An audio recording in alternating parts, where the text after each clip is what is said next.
have a sort of funny relationship with Airbus. I despise them. Oh, I was climbing so much. I've literally got my nose full down. Again, I'm no Airbus guy. I hate Airbus. I'm going to skip another Airbus one because I don't like Airbus. Here we go. In an Airbus. Fantastic. Great. Wonderful. It's an Airbus, it shouldn't let me bank over a certain point anyway. Oh no. Go on. Eject. Come full up.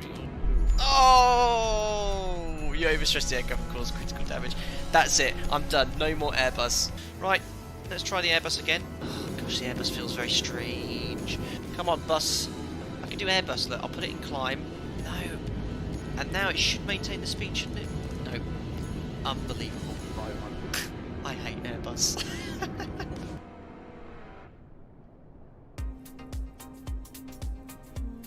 Well, a very good evening, ladies and gentlemen. Welcome to another Flight Deck to Sim live stream. Today it's the 4th of December 2020, 5 minutes past 6 in the evening. And what do we have in store this evening? Well, we're back in the incredible Microsoft Flight Simulator, flying a commercial jet airliner, which everyone has been heckling me for to fly for some time. We are in today the FlyByWire Airbus A320neo version 0.4.2 developer version. So for those of you who don't know, this is a ZIBO mod-esque equivalent of the default Airbus A320. Those of you who know familiar with my channel, I'm not an Airbus pilot. I haven't got a clue what I'm doing here, but compared to the stock Airbus, is actually looking really quite promising. I've actually been doing a test run. I ran this sector yesterday, and I was actually quite impressed with the improvement upon the default one there. A lot of work to be done still, but I'm sure that this development is going to be looking very promising for all of those who are wanting to satisfy their Airbus needs in Microsoft Flight Simulator. Now, to kind of showcase this aircraft, I've thought of a nice little sector. We're here in, now let me try and pronounce this correctly in Swedish, Gothenburg. We're going to be flying an hour and 45 minutes over to Manchester. The reason we're going to Manchester is that a new developer on the scene, Macro Simulations, got in contact and very kindly offered me a copy and also an additional copy to give away. So it's $7.99, I think. It's quite reasonably priced in early access. And yeah, we're going to go head over there, land in Manchester, and do a giveaway for this Friday evening. We're here in Gothenburg. This is Orbeck scenery as well, so we've got payware scenery all day today. We're running the sim 10 hours behind live time, so right now it's 8 Zulu in the morning, but we are live weather. You can see it's very cold, very misty, very murky, and unbelievably, I'm trying this sector on VATSIM as well, so we've just logged onto the VATSIM network. This could be very, very interesting, because I don't know how to fly an Airbus. This aircraft is still in early development, there's quite a few features missing, but as long as I can get it routing towards correct waypoints on headings and altitudes, I think we'll be absolutely fine. Burak's here as well. It says you are sorely missed, mate. I am Perez. Again, thank you so much for making that clip for me a while back. Good to see you're still getting some use to that clip. I am Perez. Pretty much every time I jump into an Airbus, I go ahead and use that. It's so good of you to make that. Thank you. Thanks lots. What do planes say when they bounce on the runway? Boeing, Boeing, Boeing, love the duck. David Dillon, $5. You get a 6 out of 10 for that little bit of a joke there. Very, very good. Thank you very much for your donation there, David Dillon. Very much appreciated there. Oh dear, terrible, terrible. Adam says VATSIM, question mark. I know, I'm very, very brave this evening. But yes, loads of members in here. Nathan Novak, Burak, Tobias, Greg Scott, and Timothy Waters here, Steve May, Mariana. But you're of course my partner, I'm joking. She's in the house too. And yeah, let's turn the music down here and we'll get the show on the road. Thank you very much to Igor, who's just joined as a member. Glad you're enjoying the content. You'll get invited to our members only Discord. Thank you very much for the support. Enjoy your customer notices in chat. Same to you as well, Littoral Games. I know you've been here as a regular subscriber quite frequently, so thank you very much for jumping on board now as a member as well. Enjoy your customer notices in chat.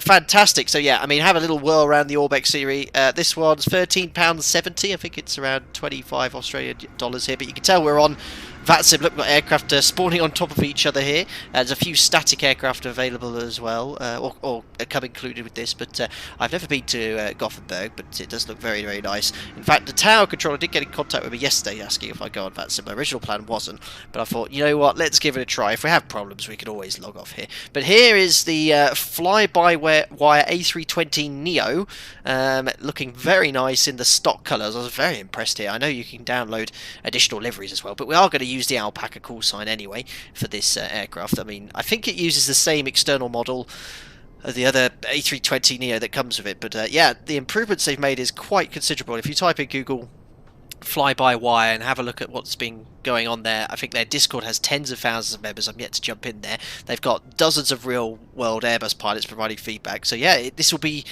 of ZIBO quality, I'm sure, given time, but very exciting to have an aircraft like this. Of course, again, if you're used to seeing a payware quality aircraft, there's a lot of work here, there's a lot of features missing, but for something that's completely free, it's looking very exciting for the community there. Thank you very much, Jonathan Wiltshire, for the £2. Enough to buy the Airbus Flight Ops Manual.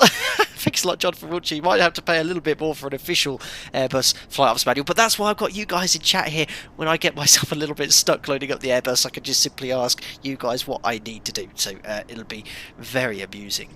Right, let's jump into the cockpit here. As I said, I've not touched anything apart from load the sim, and what the guys at FlyByWire, they've actually added here to the checklist the full kind of checklist you need. I mean, look, there's 86 steps here, and I'm actually going to work my way through it. I've not last time I flew the 320 was the toeless 320 about 3 or 4 months ago. So yeah, it works. I've done a test sector. It's okay. There's a few questions I'll have for chat as well, because I'm not too sure, but I think we'll get there in the end. Thanks, Ralph Bartle, joining as a member. Thanks a lot for the support. Welcome aboard. Thank you very much. And Kieran Harvey for the £5. What's this? What's the most commonly used phrase in an Airbus cockpit? What in the world is it doing now? Thanks a lot, Kieran Harvey. That's an 8 out of 10 joke. Brilliant. Of course, we all in jest here, but that's certainly what I'll be asking myself several times during this stream today. Absolutely phenomenal. Gordon says the checklists are on another level. Really well done. Yeah, I flicked through it, and it's really nice, and a lot of the points here are interactive, so if you're not sure where to find the switch, you can push the little eye icon. I followed it yesterday on the test sector. Worked out perfectly. And the test sector went well on the climb as well. I know that the descent profile, whatever they call it in Airbus, isn't quite there yet. It won't advise you when to descend, but you can use it in... Now, what do you call it in an Airbus level change? Just basically where you pull the knob to take control, and then you can pitch your speed. Yeah, we'll get it there. We'll get it there in one piece or another, for sure. Right, as there's no boarding music, we'll put a nice little bit of relaxing music here in the background. Again, during the setup, I won't spend as much attention on chat there, but I will occasionally look every minute or so. We're taking a slightly more scenic route today. Now, oh, that reminds me, look, I've got Sim Toolkit Pro working for Microsoft Flight Simulator. There we go. We'll have a look at our routing, if I can get the PDF up to view, because we don't have like an Avitab thing. But the routing is going to be not directly over the North Sea. We're actually going to be going south from Sweden, overhead northern Germany, Holland, and then the English Channel kind of north of it, and then over to Manchester. It just added 10 minutes to flight time, but it's a little bit more scenic, a little bit nicer to see, but it is based off existing airways here. Tobias, important advice, start engine number 2 first. Okay, I'll take that on board. Anthony Teal, yes, got the I Hate Airbus on my flight deck to sim bingo card. Unbelievable. But yeah, you'll enjoy this. I chose this time because you're going to see the sun rising whilst I'm doing the setup. It does look very, very nice here.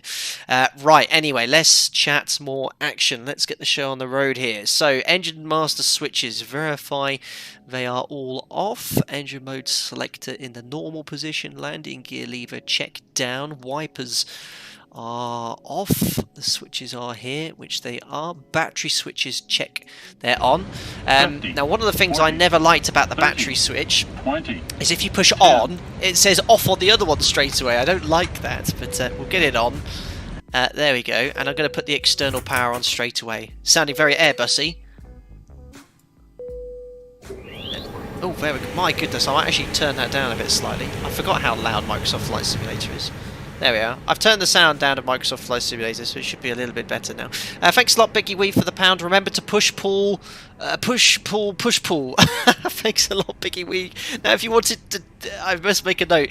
Basically, if you want it to say the automatic voicing, it's a £3 or more. I think that's what you're trying to do, but I'll replicate it for you, Biggie Wee. There you go. Push, pull, pull, push, push. Pull, push, push. Yes, pretty much all you have to do to operate the Airbus there. Right, so batteries on, external power on if available, AP fire test perform, because that's probably the first thing we're going to power up. Now let's get some lighting here first. Oh god, where are they? For these switches here. There we go, dome, turn that to bright. Ooh, that's nice. Well, there we go, that's certainly brighter here. What is this naff song that we got on here in the background as well? There we are. Biggie Wee fail. I thought you were trying to get it to do that with that sort of thing there. Yeah, it used to be 5, but I changed it to 3. Anyway, I tried my best, and thanks to the pound nonetheless. I'll send it back actually, make a note.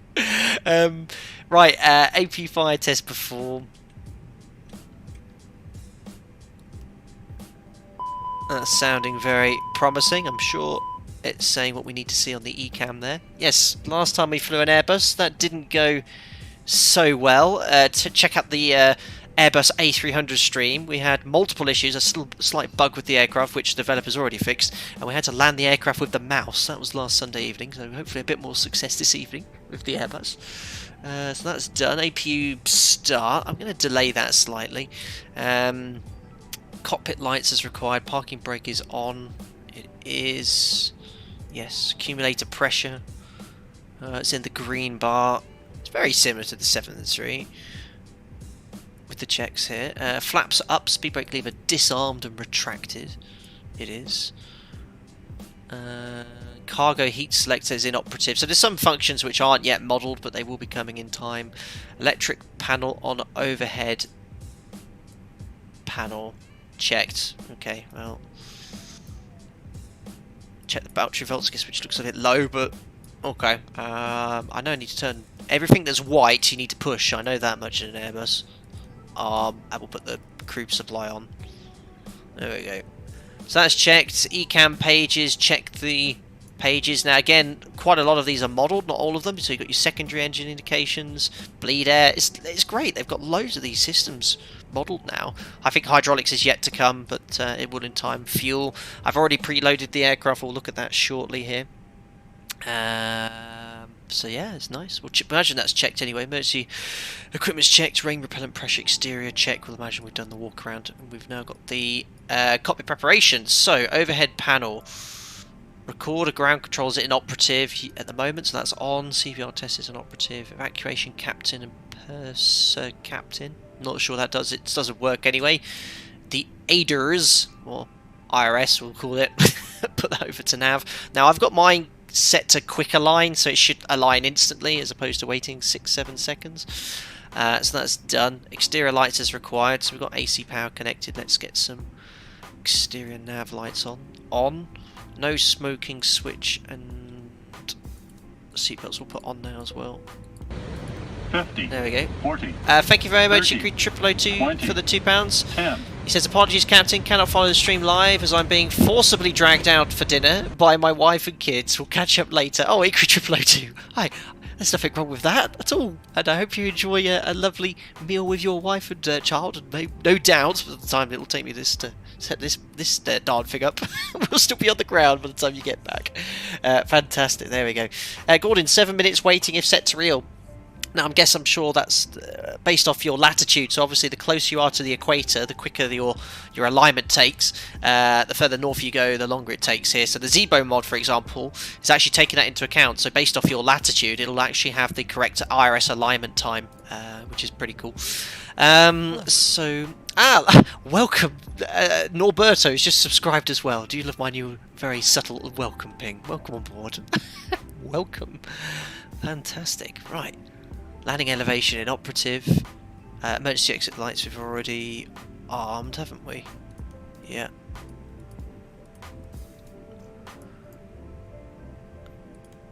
my new mouse is failing me. There we go. Landing elevation in op, pack flow in op, ECAM, ELEC, page in op, and I'm sure these are all features that will be added in time. Battery 1 and 2, I have no idea why you turn it off and on again. I certainly don't like doing that at all. I mean in the 7.3 you wouldn't ever cycle the battery. I'm going to skip that. Fuel mode selector panel is in op, but we'll make sure they're all on here. Thank you very much, Luke P2000 for subscribing. Welcome aboard. Engine 1 and 2 fire tests. Okay. So unfortunately, unlike I explained, you can't, when you're testing and holding a button down, you can't move your head around. So yes, I can test it, but I can't actually check the ECAM, which is really a shame. You can see it's up there, but there's no way of me checking the message unless there's something I'm missing there. Audio control panel will set. We are already on VATSIM. Let's tune up tower frequency. We have Echo Sierra Golf Golf Tower, which is 118.6. I did do a quick test of the radio earlier on this afternoon, so VATSIM does work. All the radio tuning panel in the Airbus also works. So that's active. Maintenance panel inoperative, communication frequencies tuned. Now I'm actually going to get my clearance now, because the next step after this is loading up the oh, there is a ground frequency. You're well spotted, Captain Panner. I was just testing you.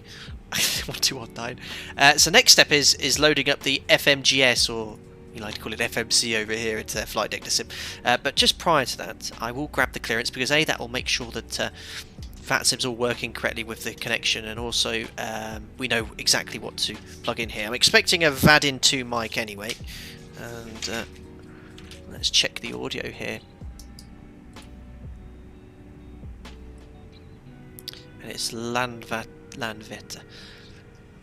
Landvetter ground, hello. It's Alpaca 9 at Alpha Bravo stand 3-2 requesting departure clearance to Manchester. Alpaca 9 Alpha Bravo, Landvetter ground, good evening. Clear to Manchester via volume 2 mic departure, runway 03, squawk 443, information Foxtrot valid, QNH 908. Cleared to Manchester for runway 03, VAD-in 2 mic departure, squawk is... Can you confirm the squawk, and we'll listen to QNH, Foxtrot information, and QNH 908.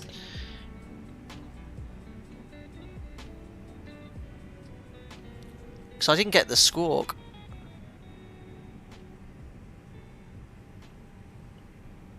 Alpaca 9 at Alpha Bravo, just confirm the squawk. Uh-oh. I've lost him.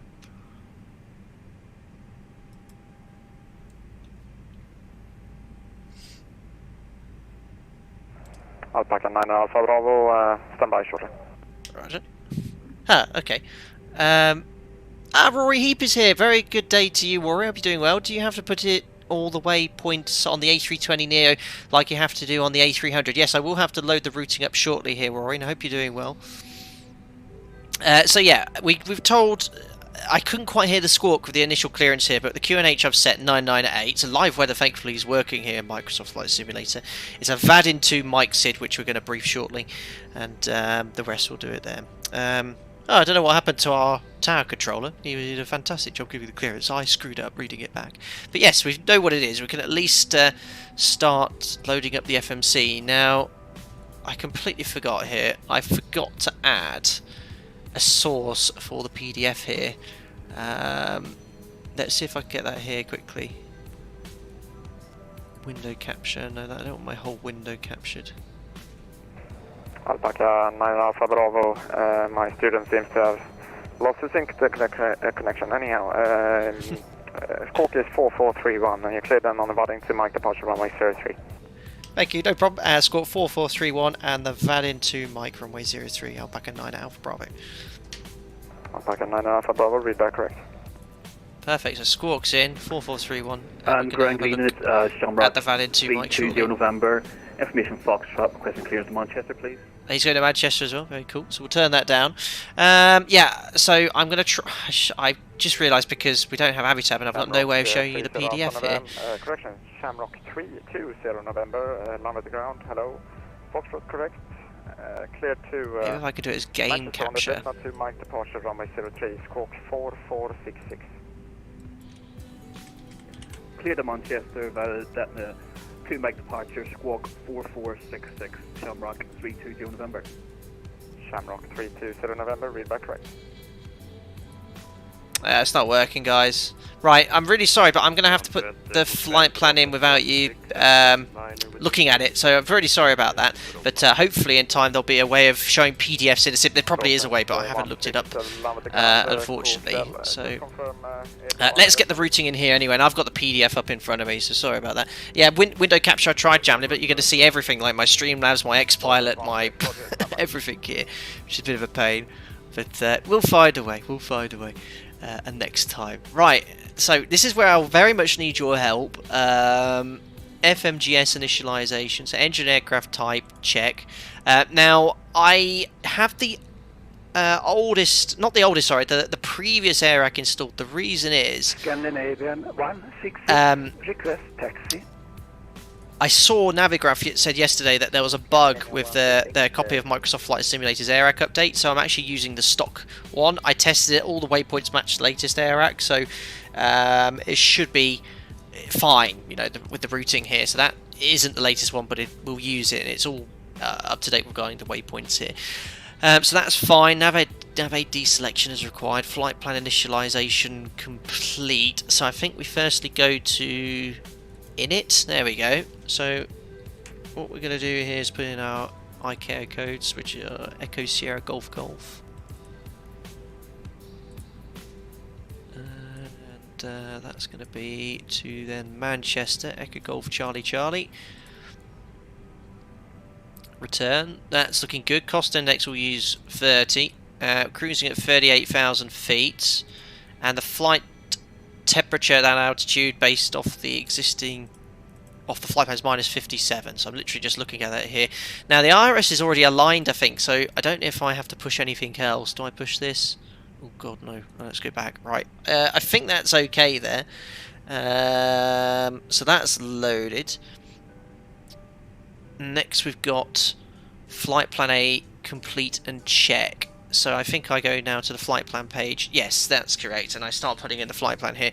So first thing I'm going to do is go over to here, select departures, runway 03. Let's get myself in a bit of a better position here. There we go. And it's going to be the Vadin to Mike departure. And I've never tried this in the stock one, but this looks really quite a complete FMS regards to loading it in routing and stuff. There's obviously many features missing, but you can type everything in here. It works fine. So runway 03, Vadin to Mike, insert. Look at me airbusing here. Then from Vadin, we're going to put the routing in. And I now press Vadin. I then go to Airways. Ah yes, Mike 852. And then it's going to be Alpha Lima Sierra. And then November 872 to Echo Lima.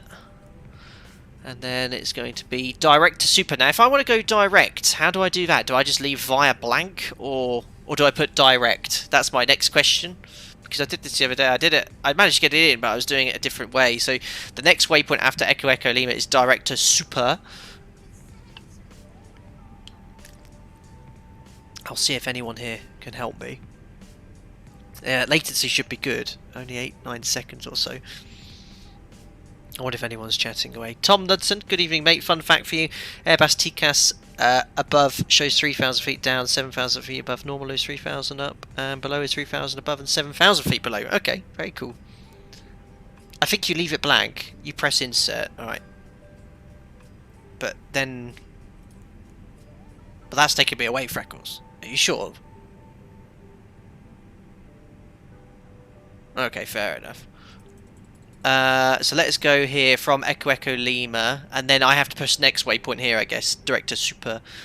So this, you know, you got to bear in mind, you guys might be much more proficient loading this Airbus, but I fly the 7.3, you know, so I'm hard tuned to to enter the FMS in only one particular way, and I have no formal training on this, but that seems to work. Echo Echo Lima Super, and then from Super I could do this again. Airways. I think I'm doing. Is this the most efficient way of doing it? I just did this from trial and error yesterday. It feels like it's the best way of doing it. Lima 60, and then that's the Otbed, which is the beginning of the arrival into Manchester. So that's all set. Insert. Looking good, and then Manchester arrival is going to be a Rossen 1 Foxtrot for 23 right.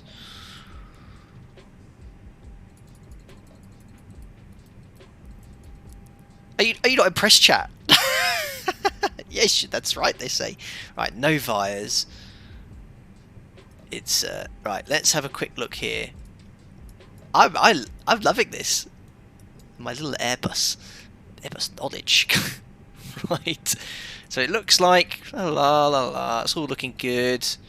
Otbeg Goles Pole, Bernie Rossen onto an ILS. Looks good. There's no discontinuities. I'm pretty pleased with that. Jamlin, window capture, not screen capture.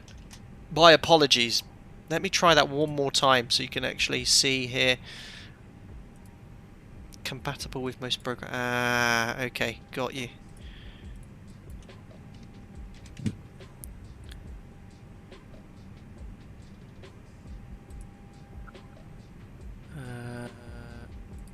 Oh my goodness, you're very, very clever, Jamlin. Thank you so much. The only thing I've got to remember is that you can see this on screen. Well, I can at least show you now. Everything I've loaded here. Well done to Jamlin. Very, very nice. So here is the flight plan. Same as we always look. Alpaca 9 Alpha Bravo. You'll see here the zero fuel weight is 50.4.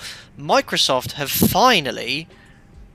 if I move the PDF over here, they've finally allowed you to select kilos here. So what I've done, you'll see here the fuel required is 6.7 tons. I've just moved the slider here to make sure the fuel is a little bit extra. So we've got 7.8, so that's an extra 30 minutes of fuel, which is always what I always take when I'm flying on VATSIM or anything like that.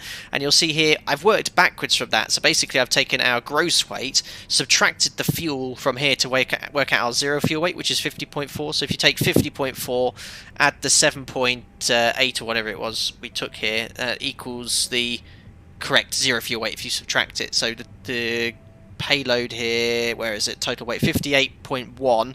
You'll see it's 57, so that's 1.2 on top of that. So I have fiddled with this. It's a bit archaic, but this now matches the correct fuel and correct gross weight based off the operational flight plan.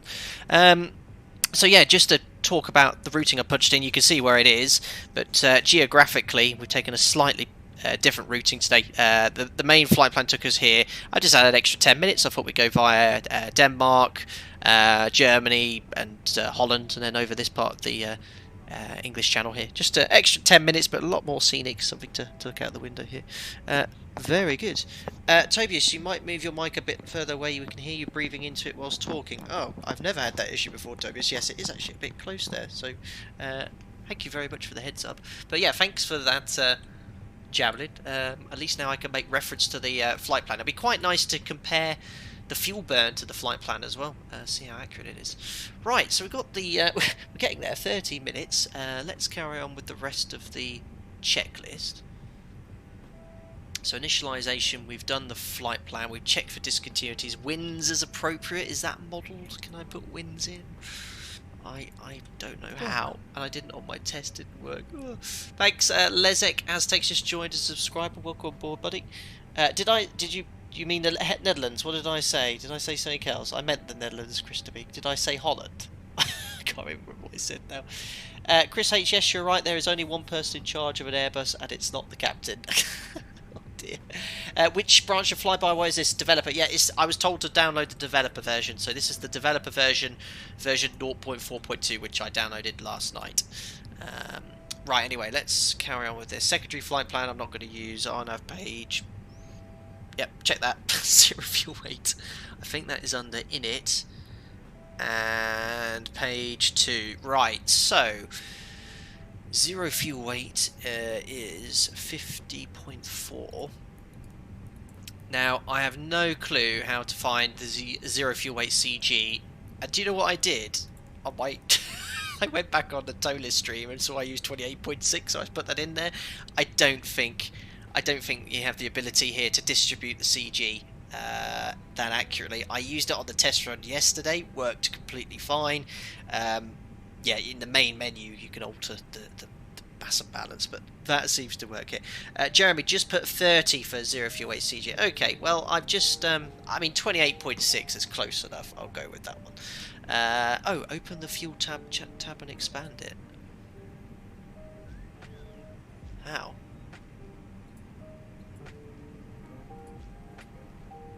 Don't know. Anyway, I'm happy just to use 28.6 today, guys, anyway.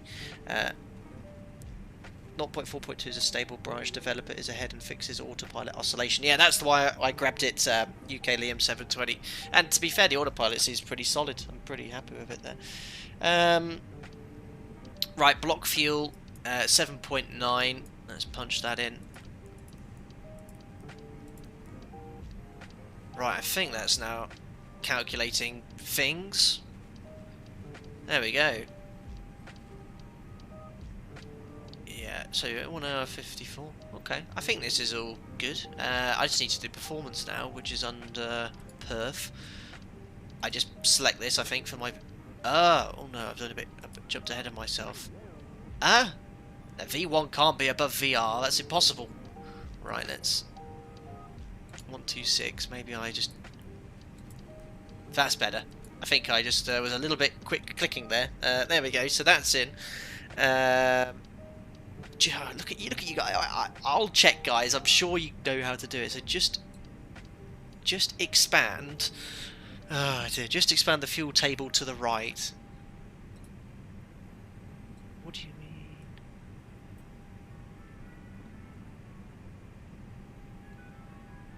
Widthways expansion. Ah, okay. So my actual centre of gravity is 21.7. Well, I'll just leave it at 30. Thanks, guys. At least I learned something new about Microsoft Flight Simulator. I never use it that often for this sort of stuff. Right, I'm going to use flap 1. So 1, and I, again, referenced my tow list stream. I went, what was it? I can't remember what I put in here. Was it like up 0.0 or something like that? Yeah, that would do. So I'll go flap 1, up 0.0, which I think is something to do with the trim. Which I'm sure is meant to be probably something different, but that works. And I think, guys, I've done everything when it comes up to FMS loading. If I've forgotten anything very important, let me know in chat, and we'll go from there. Right, FMS will presume is loaded. I guess it's only... Ah, yeah, so we only have one FMS. Okay, no problem. We'll stay on the performance page. Cool. So, checklist. That's all done. Takeoff data. V1 flex temperature insert. Yeah, we'll just leave it at 20 degrees. That'll be fine. Thrust reduction, check. Set. So it's at 2,000 feet. Fine. We'll leave it at that. I don't want to really start fiddling with this, but I guess it worked. That's going to be around 1,000 feet AGL. That's fine. Takeoff shift is required. Don't know what that does. Cruise descent page preset as required. Perfect. Glare shield check. Integral lighting. Oh yeah, there was a little... Yes, you can rotate this. Yeah, I like that. That's really cool. Barometric reference sets. We set the QNH 909 at 8. Flight directors on. Don't need to change flex temperature for it to work. Okay. Thrust levers in climb. detent is probably not correct. Okay. Reassuring. Flight directors on. EFIS. ND mode range as required. VIDF as needed. We're not using any of that because it's an RNAV SID. FCU. Is this the EFIS panel, I guess? The MCP. Speed back windows dashed. Yes, headings dashed. 5,000 feet is the SID stop altitude. Lateral console. Check oxygen, crew, supply, reception, in-op, cam door, check doors, I guess. Well, they're all closed, so I don't think they're modelled. Instrument panels, PFD and ND brightness adjust. I think they're perfect. Loudspeaker, PFD and ND checked. Standby instruments are set. Clock check. Yeah, so before you say start the timer, I can't. The elapsed timer is just fixed from when you started the sim, but there is a chronometer, so I use that there. Oh, change the V speeds. Will that have changed? Ah, they're already in. I do remember something about the Airbus. You have to put them in again. I'll leave it as it is. What else have we got here? Clock. That's done. So let's go to the pedestal. Weather power supply knob. Weather windshield switch is on. Now they do have a weather radar system on here, but Microsoft's Flight Simulator's depiction of weather is horrendous. You just get basically red paint over your entire ND. It's not that accurate. I mean, it's a desktop sim, but there isn't that much you can do about that. So I might not use it today. I'll turn it on, but I remember testing yesterday. It's just full of rubbish. Switching panel check. STS in op. Thrust levers idle. Ah, that's better. Engine master switches all off. They are. Mode selectors in normal. Parking brake off, then on. Gravity gear extension, ATC set. Weather system 1 on. Well, I'm not going to do that now because it's going to blast everyone on X-ray. We've done all this. Squawk code set. Fuel quantity check. Takeoff briefing. Before start, non-interactive. Load sheet check. Takeoff data. Prepare and check. Seatbelts on. MCDU in takeoff config. Is that button? Thrust levers should be idle. Thanks, Vassal. That one I do know. Right, I'll imagine that's done. APU. I forgot to get this started. Now, I know that the pushback on this can be done by pushing Shift P. That's all I'm going to be using today, because using the ATC one is probably going to disconnect 40, me from the VATSIM 30, 20, frequency. 10. So I'm just going to request a straight pushback, and then we're going to turn left or right and see his way. Thanks a lot, Dominic Orsini, again for the $5. Good afternoon, Captain. Lucy and I are on board. That's brave. I am on my second cocktail and Lucy is napping. Best wishes to Mariana and Jack. Oh, thank you very much, Dominic Orsini, for the $5 again, and thank you very much for the continued support. That's very, very kind. Enjoy your cocktail, enjoy your flight as well with the our new Airbus at Alpaca Airways here. We've invested, obviously, into the future by getting the A320neo. I cannot guarantee your safety on this sector, though. Thank you very much, Dominic, for the support there. Cool. You're saying put the APU bleed on now? I mean, on the 737, you have to wait for the APU to be started, but I trust you. It is an Airbus, and probably deal with that automatically. Now, we have an APU page here. Oh, how cool! It's all working. That's really nice. I'm impressed with the devs. They've done a lot here to get a lot of features added.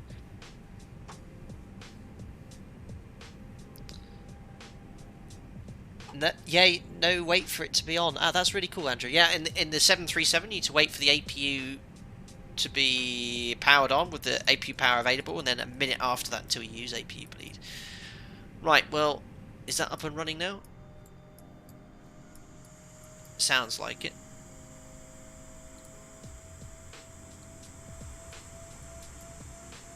This could be very exciting. Oh, getting misinformation here. Bleed only once APU is available. Look at this. Andrew Akkar saying, no, you don't need to wait. Others are paying. Wait. Oh, who do I believe? It's a good job I don't follow you guys. Right, it says APU bleed on. And it looks like it's providing electrical power. Sounding good at the back. APU available. So I think now I can push external power off. Yes, look, it's not done anything too funky. All looking good here. My goodness, thanks for your patience, guys. This really does take time. External power's off. Pushback, start clearance obtained. Nose wheel steering check. Beacon light on. So I'm going to do that now. Technically, you need to wait for clearance first, but I don't want to be waiting too long. So beacon light's on. Thrust levers idle. Parking brake check. Engine start. Next, so guys, I think we're all good. We can now request push and start. Oh, I know what I forgot to do, which is actually grab the ATIS. I'm just going to quickly get this on text, alright, just to check the weather here, guys. So, land Veta, runway 03, braking action good. They've done a contamination check, the runway is still wet. Wind is 080 at 6 knots, visibility 10 kilometers, overcast at 600 feet, it's only 2 degrees outside, QNH is 9 at 8, so looking all nice. Cool, let's Gothenburg 16, contact Lammet Tower 118.6. get some push and start clearance here. 118.6, Brotens 16, tack så mycket, hejdå. Ground, You Alpaca can get the 73, ATIS request push and start. over the MCDU. Alpaca 738, How on start earth up do I and do pushback that? approved, facing south. Face south, Alpaca 738. I don't like doing this. I'm sure you can, guys. I trust you. Oh, get me back to where I want there. I'm sure you can. I'm sure you can. Right, let's request push and start. Alpaca 9er Alpha Bravo stand 3-2 request push and start. Alpaca 9er Alpha Bravo, start up and pushback approved facing south. Push start approved facing south. Alpaca 9 Alpha Bravo. Just information, I'll be making it a straight push because of yeah, this flight simulator. Yeah, no worries, straight push approved. Thank you. Right, I'm sure you can twiddle it somehow and stuff, but if I just do it straight push, and then I can just simply taxi, make a left turn to face north to taxi. 50, 40, 30, 20, 10. Thanks a lot. 5MCC01 for the pound. Oh, an Airbus. Fantastic, great. Oh no, can an in-real live pilot belly land it? That was last Sunday. Amazing stream as always.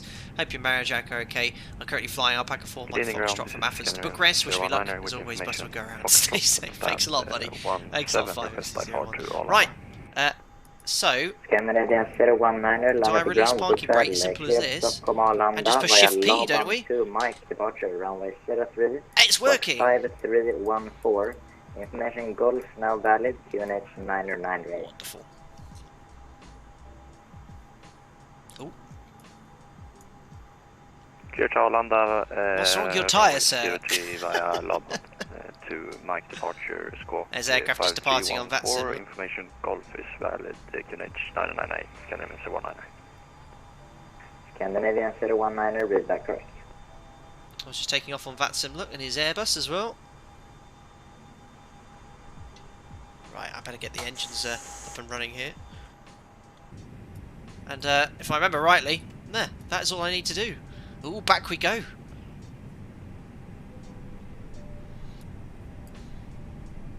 N2's increasing.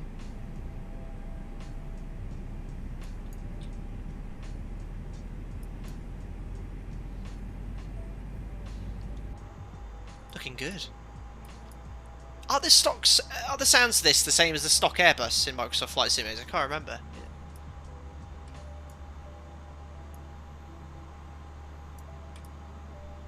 I can't believe I'm on that, I was never going to. It was just, I thought it would be here for a laugh. Steve Mayer, boss, is this the stable version? It is, don't worry. I got some expert advice. If I need to do something else to get this engine to start, why is it not spooling up? What have I forgotten? Ignition switch, yep. There we go, nothing to see here. I'm going to push back. I think that should do us nicely. Right, Shift P. Stop. Right, set that parking brake now. Yeah, it sounds nice.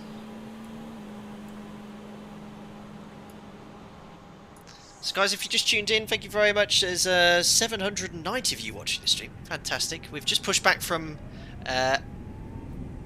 what's going on with the engines there? I don't think my thrust lever registered to idle because I turned my Xbox controller on. Yeah, if you just joined into the stream, we're about to head on our way to Manchester from Gothenburg. Flight time around 1 hour 50 minutes. We're in Microsoft Flight Simulator in the, well, I think excellent FlyByWire Airbus A320 NEO. It's looking very promising and it should be very enjoyable indeed. If you are enjoying the video, don't forget to smash the thumbs up button. Yeah, I'm very distraught with the fact that 3 times the amount of people are watching and there's not many likes there. Right, anyway, imagine the better pushback. Oh no, it's not better pushback, sorry. Microsoft pushback guy showing us the bypass pin. He's already ran off. There's engine number 1 spooling up.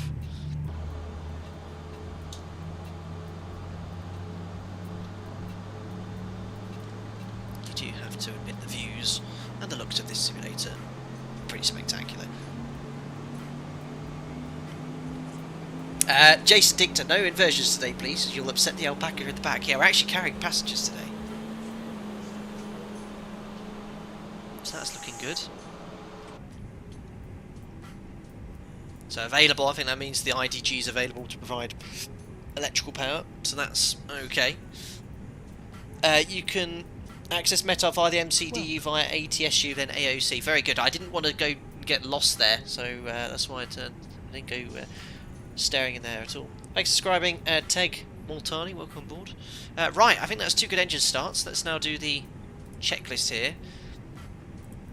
So engine mode selected to normal, which is why you should always follow checklist, don't guess. APU pleat can come off. Eurotron 6 kilo requesting push and start. Ground spoilers arm. Eurotron 6 kilo, pushback and start up, approved facing south. There we go. Push and start approved facing Rudder south. trim is 0, flaps takeoff, so flaps 1. I've just realised I Ground never alpaca briefed the 73, ready for taxi or the taxi. SID here. Pitch trim set, leave it at 0, ECAM, taxi to holding point, checks, runway APU master switch off. 03 via Jet, Zulu, Kilo and Yankee. Oh, no, just the master switch. ECAM door Runway page, 3, select. holding point at... What was the taxiways again? It's via Juliet, Zulu, Kilo Doors are and closed. Yankee. Clear to disconnect. Taxi checklist is Juliet, next. Taxi Zulu, clearance Kilo, obtained. Yankee, Taxi lights. alpaca 73. Okay, come on, so I'll do that now, just to get ahead of the game here. Wouldn't usually. So we put that taxi, and we'll put the runway turn-off lights on, and then next bit is the taxi itself. So, just showing you the charts here. So we just pushed back from stand 32. We're just located here, look, pretty much on stand 72. And then it's going to be runway 03, so most likely a right turn request via Lima, or maybe we'll have to go via Zulu perhaps. Canadian 019, pushback and And start up, then approved there is face, runway 03 for correction, departure. straight push and The start SID, which I completely forgot to select, which is the Vadim to Mike. This is why I miss Avitab. I'm having to go outside here. It's an RNAV SID, guys, so max 210, right turn, Golf 403. You can see the initial codes, points coded 601, 602, and then we're going inbound to Vadim. So yeah, that's it really. Cool. We'll pin that so we can make reference to it on departure. And now I'll get rid of this and I'll request taxi. Alpaca 9 at Alpha Bravo, request taxi. Alpaca 9 Alpha Bravo, taxi to holding point, runway 03 via Lima and Yankee. Taxi holding point 03 via Lima and Yankee, Alpaca 9 Alpha Bravo. So just to show you guys, that's going to be making a right turn out via Lima, which is here, and then the whole point Yankee. Right, let's go. Taxi, turn off lights are on, we're clear left and clear right. Release that parking brake. Let's head on off to Manchester. Bit sensitive on the old thrust here. And look at that sun rising as well. It should be a very pretty departure. Stop altitude on that SID as well, 5,000 feet, guys. I forgot to brief it. It was the worst SID briefing I think I've ever done.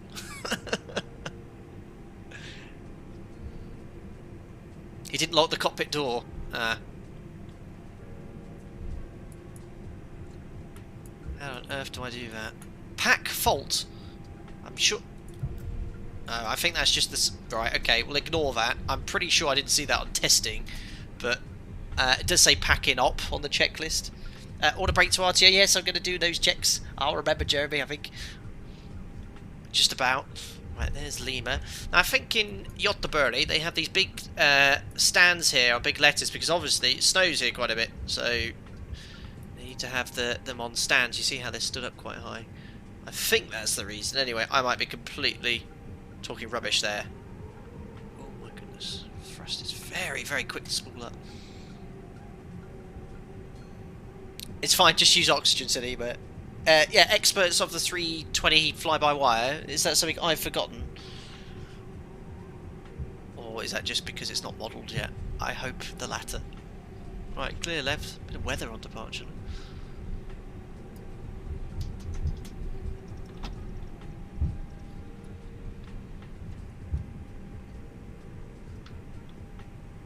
Taxi a little bit fast here. Whoa. I've got full left, just doesn't want to turn. Eurotron 6 kilo requesting taxi to runway 03. Eurotron 6 kilo, taxi to holding point, runway 03 via Golf, Zulu, Kilo and Yankee. There we go, pointing in the right direction. Golf, Zulu, Kilo and Yankee, Eurotron 6 kilo. There we go. Was that Charlie holding point for Alpaca 73 as well? Alpaca 73. Just realised my Sim Toolkit Pro is really large. There we go. Should we continue down to the end or here at Charlie? Yeah, you can continue down to the end, please. Wilco, Very cool. So we're now in a straight line, 20 Packet knots. 738, contact tower 118.6. Turn the music off for now, so I can actually hear ATC clearly, no distractions. 27 knots, that's fine. Catching up with this guy very Scandinavian quickly though. 019er, taxi to holding point, runway 03 via Juliet, Zulu, Kilo, and K. Taxi holding point 03 via Juliet. You're going to see an Airbus just come straight into our nose here. That's such a wicked view, I love it. There was music, yeah, it was turned very low anyway, Siraj, I didn't turn it high enough. Right, let's do this. And you're trying 69 kilo it looks like you missed golf, but if you want you can continue outside golf. And so taxi check this, parking brakes check, flight controls check. Yeah, my Autopilot, that's going up here, golf now, you're trying. So which switch is that? Flight controls, so let's test that now. I can't hold the tiller still, so I think the rudder check will be quite interesting. So full right, full left, there you go, you can see the rudder's moving, but I can't hold the tiller, it's actually turning the aircraft there. Elevator up, down, and ailerons full left and full right. So the flight controls are working. Auto brakes to max. ATC clearance confirm. Oh, I'm going to get right behind this guy here. Takeoff data checked. Flight plan check. Cleared altitude check, which is 5,000 feet.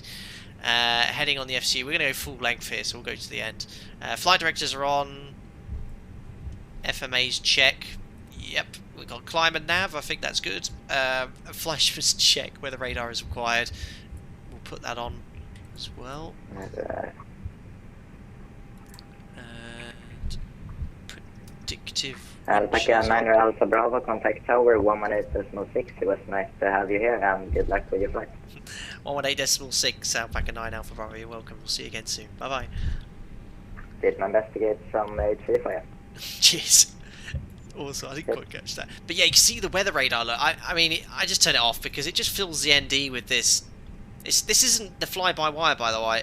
Microsoft Flight Simulations, Microsoft Flight Simulator's depiction of the weather is quite interesting. So I just turn it off. It's not too realistic anyway, so we'll put that predictive wind shear on. I need to do other thing. Yes, cabin and takeoff config. I need to do as well to get no ECAM blue messages. This is the Airbus way. Parking brake is set. I need to push one of these, don't we? So we'll do that, and then I push takeoff config. That's normal. Right. Oh, adjust the tilt. It's full down. Yeah, but it's completely inoperative. That's why TF. You know, it's a very basic weather radar system. Good evening. Cleared to Helsinki. Right. Anyway, let's get tower online. Squawk 5340. 186. Information. Perfect. Right. What else have I forgotten, guys, before I contact tower here? Alpha Bravo. Car report checked. ECAM takeoff no blue before takeoff. Checklist is next. Center console for door lock. Ah, okay. There you go. Minor security issue. Brake temperatures checked. Takeoff line of clearance will obtain. Approach path clear. Engine ignition start or normal. Leave it normal. TCAS. I'll put that to TARA now. Packs inoperative, exterior lights set. Again, I didn't see in chat. I think this is just ATC here. I'm sorry, ATC called. Yeah, give me 2 seconds, guys. Pack fault we know about. Remember, aviate, navigate, communicate. Huh? Odd. Strobes on. It's because I'm unfamiliar where the switches are. I don't want to be hanging around on the runway when I've got takeoff clearance. There we are, and I just need to put the switch into flex toga. I can now check it. Tower, hello, Alpaca 9 Alpha Bravo, hold point, Yankee runway 03 ready for departure. Alpaca 9 Alpha Bravo, wind 08 degrees at 6 knots, runway 03, clear for takeoff. Right, 03 cleared takeoff, Alpaca 9 Alpha Bravo.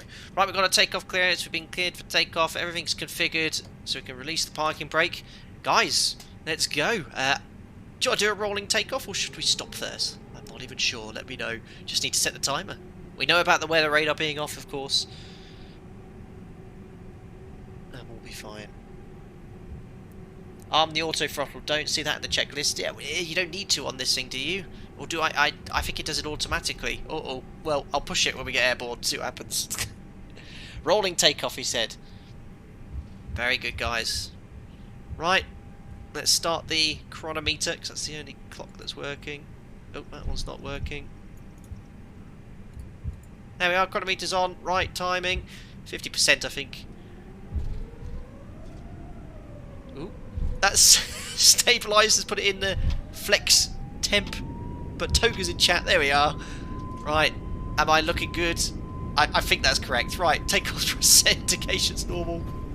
80 knots. Oh, that was quick.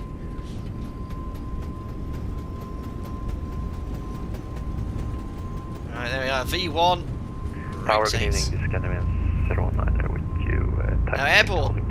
Got flight directors, that's a good sign. Pause ready to climb, gears coming up. Scandinavian 019 and line up weight, runway 03. No flyby view. Looking good. That's a nice view nonetheless. It's good, isn't it? It's not bad, this flyby. Well done to the devs, really. Alpaca 9 Alpha Bravo over to Gothenburg 124.675. Bye bye. 124.675. Alpaca 9 Alpha Bravo. Bye. Right. Autopilot in, auto throttles in. Oh, thrust lever to climb. I'm airbussing. There we are. It's in the climb position. Lovely. And then I select the flaps up at the S, I think. And what was that frequency? Oh god. 1, 2, something here. Gokvel, I forgot to say that and even wrote it down. Oh, flaps up, sorry. Yeah, it's a bit late there. I was too busy looking for the frequency. Scandinavian 019, wind 080 at 118. No, that wasn't the frequency. 118, 124.675. Well done, Jim. Can't see it online. That's fine. That's the altitude restriction. It's doing it all correctly. 124.675. Couldn't see that one online. God, I need a radio tuning panel. Thanks, guys. Sorry your head's down and not enjoying this lovely view outside as well. That's good. Wow, look at that. Looks amazing. There's 5,000 feet. It's good. I like this. Alright, I'll just wait until clear for approach, runway 03, Scandinavian 142. 142. Gothenburg, Gokvel, it's Alpaca 9 at Alpha Bravo, VAD in 2 Mike, maintaining 5,000 feet. Alpaca 9 Alpha Bravo, Gothenburg control, good kväll, identified, climb flight level 240. Climb maintain flight level 240, Alpaca 9 at Alpha Bravo. So that's set, then it's a push. No, I pulled it. No, I want push, don't we? Have I done that correct? Set standard. It's saying climb. There we are. Let's do the after takeoff checklist now. How awesome. Right. Ground support is 738. Disarm. Exterior lights set. Leave it as it is. Thrust reduction altitude. 22.8. Flaps up basically after takeoff. AP bleed is required. Off. AP master switches off. Engine mode selected normal. TARA anti-ice required. And monitoring pages. And at 10,000 feet to the next thing. Look at this, guys.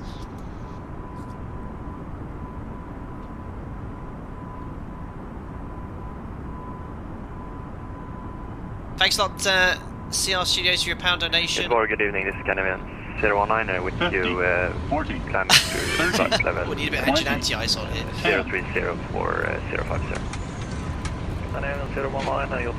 After takeoff check is autopilot on, T-tray extended, after takeoff check is complete, exactly. Very good. 150, Scandinavian 019. Oh. Now, how do I delete, guys, the restriction in the FMS? Because that 170... Now, this happened on my test run. This 170 you see here, I think it could be a bug, because this is the restriction on the star into Manchester. And actually on my test run it capped me at 170 and I didn't know how to delete it, so that would be quite helpful if you could help me out there. Right, we'll do the pre-cruise checks now anyway. At 10,000 feet, landing lights can come off.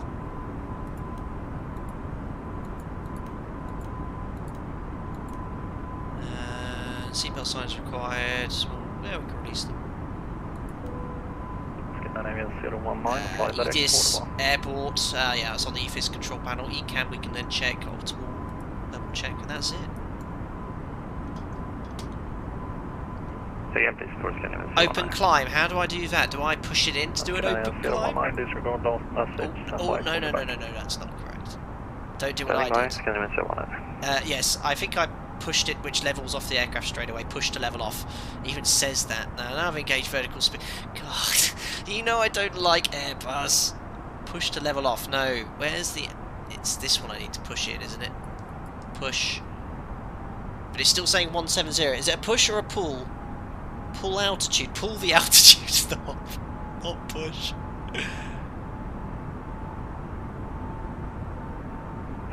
There we go, 240. Thanks guys, thanks a lot. Outstanding work. 40, 30, thanks Kieran. 10. I knew it'd be this push pull. Thanks Kieran Harvey. Pull the altitude knob and ignore the restriction, thank you. Yes, it's gone blue now. My I really do miss my 7.3. Anyway, look, the soup here, the lighting effects as well on the cloud, just phenomenal. When we get on top of this, it's going to look absolutely wicked. Oh, no, you see the lights, someone else on that sim. Absolutely wicked. Can you do 142? Let's jump back into the office. I take tray table out. Scandinavian 142, Roger, thank you. Contact tower 118.6. Contact to tower 118.6, thank you. My bearings, continue 142. Right, turn the sounds down slightly here.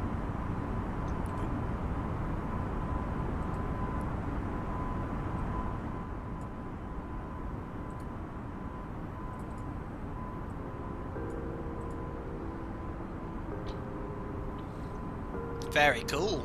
So we're on the way. Alpaca 9er Alpha Bravo, no further ATC, monitor Unicom 1-2. Thanks a lot. There's Evelyn to just join. Thank you very much. Welcome aboard as a subscriber. There we are on our way to Vadin anyway on the Navigraph charts. Navigating beautifully. Very impressive. Well done. I know the FlyByWire YouTube account was here there, but yeah, a message to everyone. Alpaca 9er Alpha Bravo, Gothenburg. Alpaca 9 Alpha Bravo. Alpaca 9er Alpha Bravo, no further ATC, monitor Unicom 122.8. Good evening. Unicom 122.8, Alpaca 9 Alpha Bravo. Thanks a lot for the ATC and have a great evening. Bye. You too, bye. Perfect. Over to Unicom. And hopefully we'll get some ATC. 50, 40, 30, 20. Thank you very much, Ice $5. Tray table out, feet up, we airbusing today. You got it, airbusing all the way. Brilliant, thank you very much for your donation, Ice-Fi, and I hope you're doing very well. And we're still rocking your FlyJ Sim livery as well, so thank you very much, buddy, and I hope you're doing okay stateside. Welcome on board, Madman Like Matt. Hope you're doing well. Easy way to remember, if it's push it or pull it. Push towards aircraft gives aircraft priority, pull towards you, the pilot's priority. I remember that one, Ed said, just about. Look, we're just coming out on top of the clouds now. Welcome. Welcome aboard, Latin... Who? Welcome aboard. Welcome. Latin Nala 04. Push equals VNAV, pull equals level change. Thanks for Leapy for translating it. Brilliant. We'll leave the engine anti-ice on for a while longer. But look at this, we're going to come out here. very shortly, I reckon. What view's going to be best here? I don't know. This one perhaps, with the sun in the background. Welcome aboard, Tim.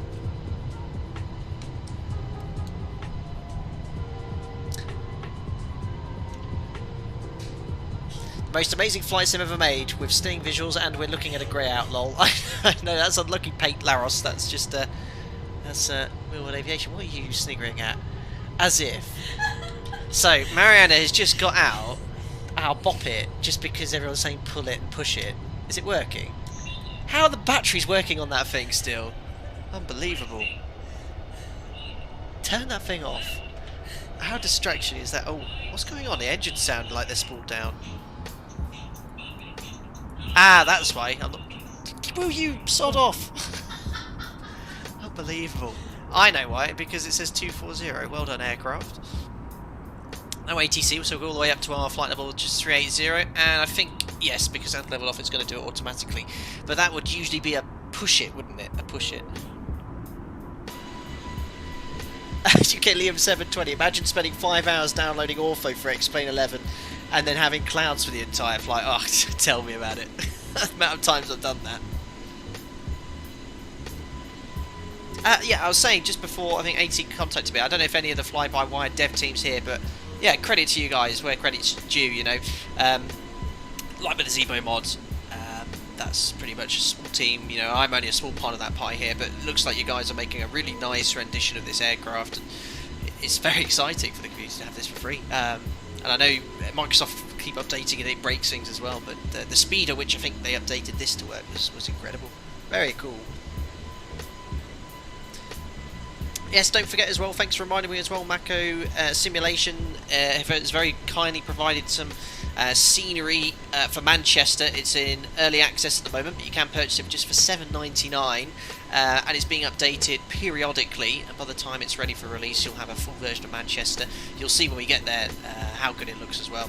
A few little things missing at the stand numbers as well, but it's constantly updating it. But yeah, thank you very much. We're doing a giveaway as soon as we go on to stand. We'll have a little look around the airport as well. There we are, coming out top of the clouds.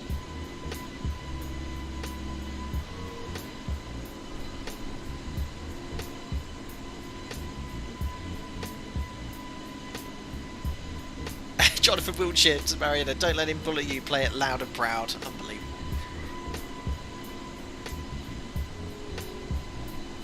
Yeah, too many clouds in Manchester. Yeah, the weather in Manchester doesn't look that great either. Elias changed the screen brightness. Increase the screen brightness is very low. I think that's something you need to do on your own monitor. For me, it's perfect.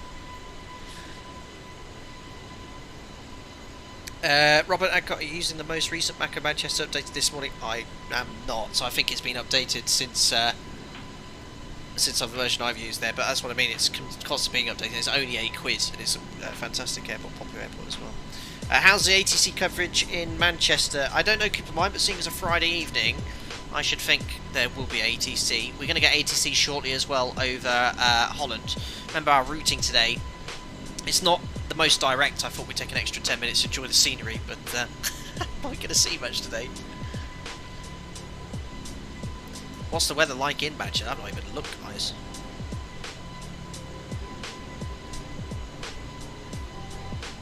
Ooh, yeah, it's just typical UK. Low pressure, rain. Visibility's okay, broken clouds. Chance of snow after midnight. Rain and snow. But I think we'll be okay.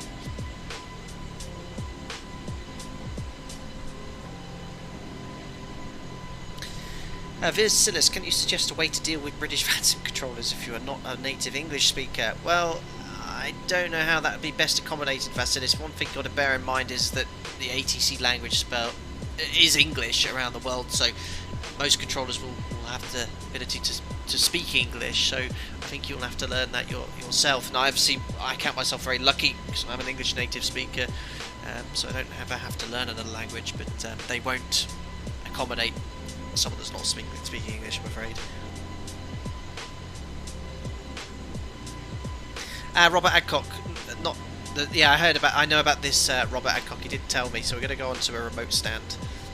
But I think air bridges in Microsoft Flight Simulator cause crashes all the time anyway.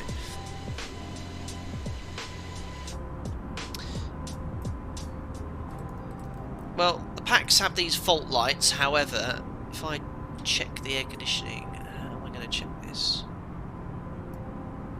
On standard, yeah, but standby is not. It'll be under 50, 40, yeah, 30, I mean it's all saying 0. 20, It's not modern, but 10. seeing we're not in hypoxic and not going, the screen's not going black, I think we're okay. Thanks a lot, Abby Code. I don't know much about aviation, but I watch these streams religiously and have learned so much from it. Thanks a lot, Microsoft. I have so much from it. Outrageous. Thank you very much for your $10, Abby Keode. Don't know much about aviation, but you love the streams and you're learning so much. That's awesome, Abby. I mean, YouTube's a wealth of information, and you know, you're just hearing it from an airline pilot. That's albeit not an Airbus pilot. I never would say these streams are educational, but I'll try and always give you some tidbits here and there. So thank you very much. The brightness of the screens here slightly. Oh, good for a little bit of jazz now, it seems. I guess you can hear the music now as I've turned Microsoft Flight Simulator down. Yes, the visuals in this game are absolutely stunning. There's no denying that.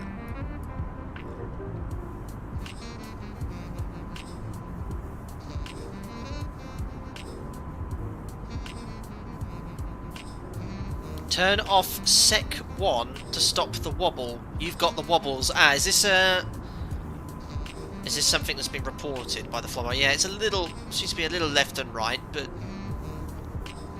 obviously, yeah, I'm guessing it's not meant to happen. But I guess I've got the latest developer version. So, what is Sec? I don't know if I don't know what Sec is.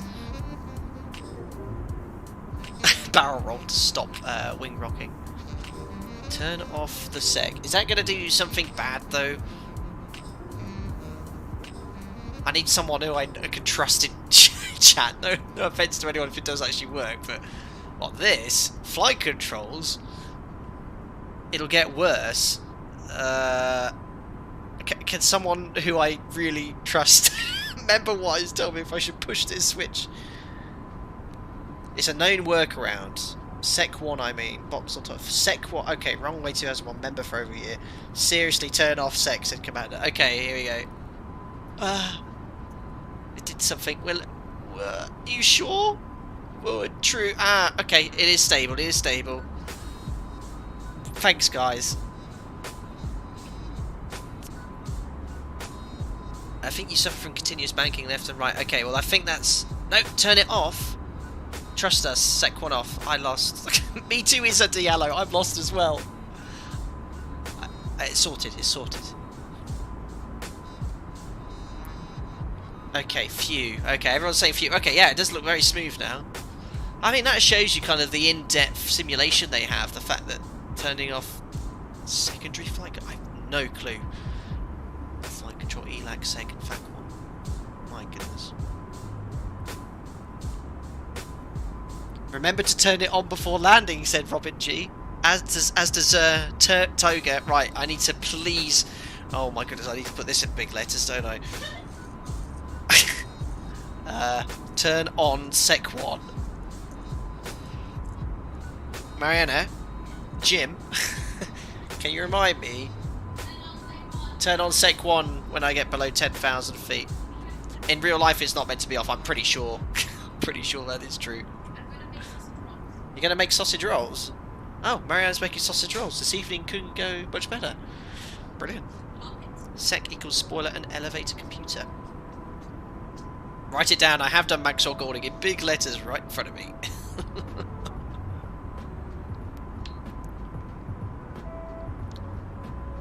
Sharpie it into the checklist, Jim. Keep it off for landing or the wing will drop. Keep it off. Are you sure, Reckless Ident? Because I tested this exact version. I think I had the wing wobble for the entire sector, but I actually landed it okay. The guys on Discord watched.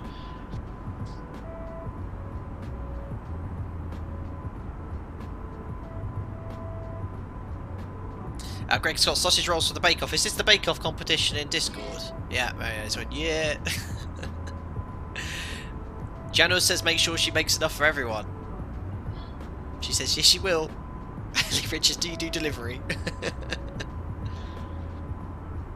Felipe Carreño. Landed via often had no problem. You should be okay. Kick My Cat landed okay. Weren't you watching Kick My Cat? It wasn't bad, was it? Well, we must keep an eye on X-Pilot here anyway, because we are coming up to some ATC. We're currently overhead Denmark. Of course, I have the Navigraph charts overlay here to show you everything. So that's where we are geographically. There is Gothenburg. We're overhead Denmark now. We have ATC this evening overhead northern Germany. They will be crossing over this direction towards Holland. LDVOR crossing the Channel. Well, not really the Channel, the North Sea. North of Norwich, there's the Wash. Right over top of Skegness. For those of you in the UK will know all about Skegness. And continuing westbound towards Manchester, where, well, anything could happen. Very, very exciting. Guys, as well, weekend stream-wise, tomorrow I have a stream for my members only, so every month I do a private members stream, which is going on tomorrow. But Sunday morning, for those of you from Australia, you'll be very happy, perhaps because you'll actually get to see a stream live at a reasonable time. I'm getting up at 7 AM UK time, and we are taking part in the Cross the Ditch event. We'll be flying from Australia, Gold Coast, I think, all the way over to Wellington, New Zealand. Flight time around 3 hours 50. So quite a long flight, but it's our first time crossing the Pacific. So make sure you set your timers up for that. I'm going to be getting an early night on Saturday to make sure we're all set up ready for that. So yes, nice long stream ahead on Sunday morning. Approaching 1 to go then. 38,000 feet. I think the maximum certified altitude is 39. 40, 30, on this heading. 20, 10. Thanks a lot, Lawrence Draper, for the £20 SERP. You're doing very well, very generous of you. Evening, Captain. Tough year for all flyboys, so here's £20 towards a bottle of wine for you and your partner. Hopefully see you soon on board another JAL flight to a European destination. Cheers. Thanks a lot, Lawrence Draper. Yes, quite true. Please don't discuss my employer based on the fact that it's JAL. But thank you very much for your donation. That's very generous of you. We'll sure get a nice bottle of wine. I'll tell you what, Lawrence, with New Year's coming up, we'll get a nice bottle of bubbly as well. So thank you on that. So thank you very much, Lawrence Draper. Glad you enjoyed the content. Very kind. Thanks for subscribing, Viva Gaming YouTube. Welcome on board. And there we are. 38,000 feet. A little bit of an oscillation, but we're here. Next active waypoint is Alpha Lima Sierra. Yeah, really well done to these guys, because commercial airliners are lacking in Microsoft Flight Simulator. Now, I don't know how good the thrust pitch performance and power is. You'll need a real 320 driver to tell you that, but we've got it up here based off my speed's getting a bit low. Off my pretty shoddy knowledge of Airbus, but yeah, very exciting.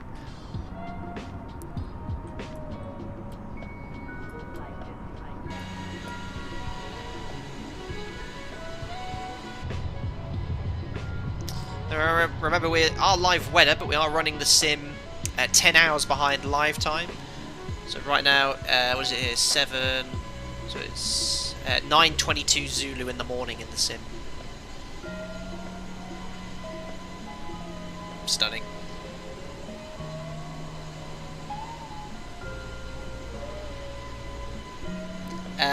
Bartolomej Bliski, what's destination airport? We're going to Manchester. Robert Adcott, do you know that you can get the latest 80s via the FMC? I know about 200 people told me at the start of the stream when I was trying to get the 80s on VATSIM, but that's a pretty cool feature. Thank you very much, Lee Russell's just joined as joined back as a member. Welcome on board. Glad you're enjoying the content. Did you actually ever leave, Lee, or was it doing that thing where it just refreshes? I can't remember. But either way, welcome back. And get back into the members only Discord. Enjoy the stream as well. Thank you. Mr. Fly-by-wire here is here. It's an issue with a lack of icing on the visual model at the moment. We just made an announcement about it. It's very cool that Fly-by-wire is here. Very good. Well done to you and your team to making a really cool aircraft for free as well. Welcome aboard JK29 Pitbull. Lee Russell says evening skipper as well. You can call me Nick Bart just to make that easier. I'll try and remember Bartholomew. Captain Panda, sorry for spamming. Don't know if you read it earlier, but it was me sitting at ground and wrote the message challenging you to go on VATSIM. Did my best to staff up some ATC for you. Oh, Captain Panda, that's very kind of you. Thank you. Was that you that messaged me on Twitter as well? Someone messaged me on Twitter asking, would you like ATC? Yesterday, and I said, well, yeah, that'd be, well, I said initially I'm not planning on going on VATSIM, but so far so good.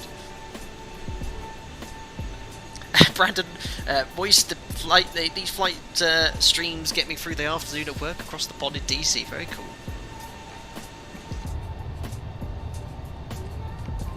Our pilot's wearing a face mask, so Ilias, once we're in the flight deck, it's up to you. We can actually take it off, which I choose to do, as can your colleague, but as soon as we leave the flight deck door, we immediately have to have a face mask on, and obviously around the airport as well. But I'm a fair load at the moment, so I don't have a flight until after Christmas now. I did have a flight in a few weeks' time, just before Christmas. Well, no, just over a week's time, but it's been cancelled. The flight's been cancelled now. So I last flew 3 weeks ago, and I don't have another flight for at least another 2 weeks. Very quiet. 50, 40, 30, 20. Excuse me, I'll try my best. Thank you very much, Toyvern Hazinger, for the €2. And that is in either Scandinavian, Danish or Swedish. I don't know. But thank you very much. Abderdein Mutter Rieder den Vater. That sounded German. Maybe it's German. I don't know. Oh, it's rudeness in German, is it? Alright, so, okay. Typical.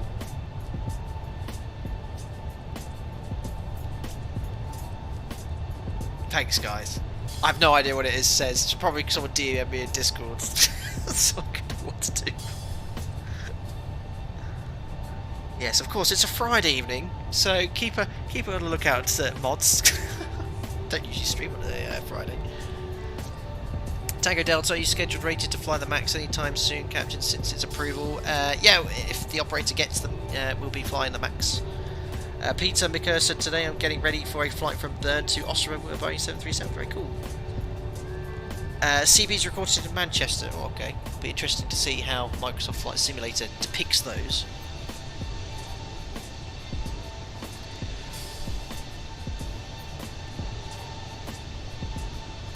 You should use IVAO instead of VATSIM. I've been invited onto IVAO, but there's no real reason why I use one over the other. It's just because I was invited to VATSIM by VATSIM first, and I kind of used that network, and I just kind of stuck to it, really. Non-Stowe Planes 123, where you fly? We're going into Manchester. If you've just joined streams, you'll always see when I'm flying commercial airliners, we always have this flight information at the top here, which is called Sim Toolkit Pro. It's an overlay which I can't see in Microsoft Flight Simulator, but I do in the streaming software. But you can see here, there's the 4-letter ICAO code for departure and arrival. Our speed, ground speed in knots, vertical speed, altitude, heading, call sign on VATSIM, estimated time en route as the crow flies, and the phase of flight. I've just realised now that's overlapping. It's a bit annoying. I updated Sim Toolkit Pro today to the latest version, which is why it's a little bit.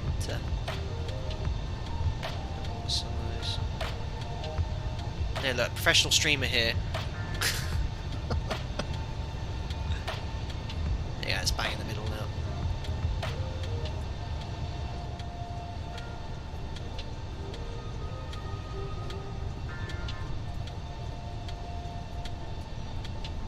Very cool.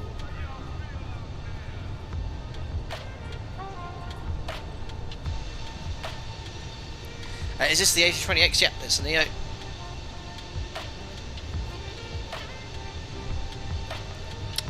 Robert Alcott, will you manage to get the landing gear down tonight? I know, what What an awesome stream that was, though. Guys, go check out the stream from last Sunday in the InnyBuilds A300.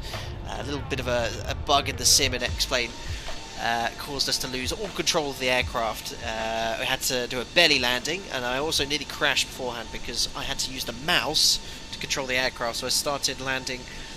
I had to land the A300 with a mouse because the joystick just froze. Very exciting. Ilya 737 or the A320, which is easy to fly according to you? I guess you're new to the channel. Very much 737 because I am a 737 captain in real life.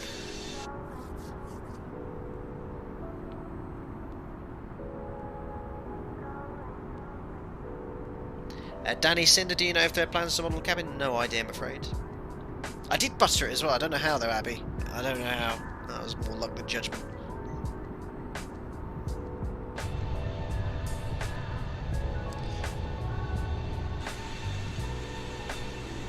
Oops.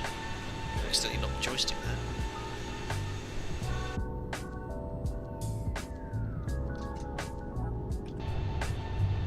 I can't remember how to get to free camera view now.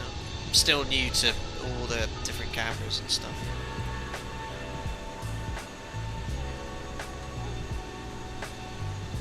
That's better. Just realised the blades aren't spinning. I guess they'll need to update that or something. Looks like a static image. Hold on, that attitude looks a bit high. What's my speed?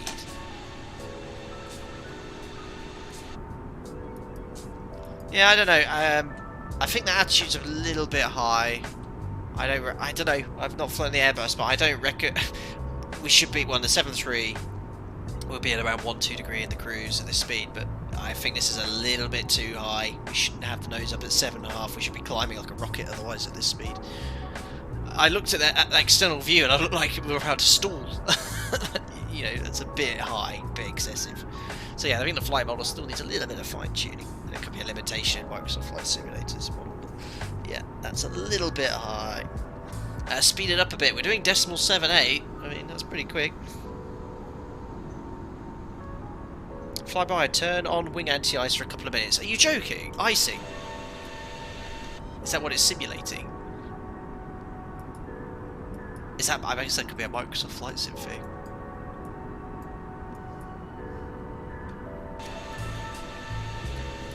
Can't see any icing. Microsoft Flight Simulators modelling of icing leaves a lot to be desired. It's very excessive.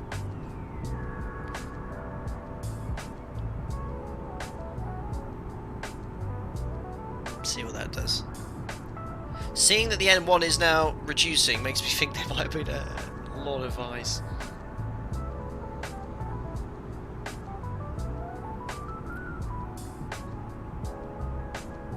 Well, that's interesting.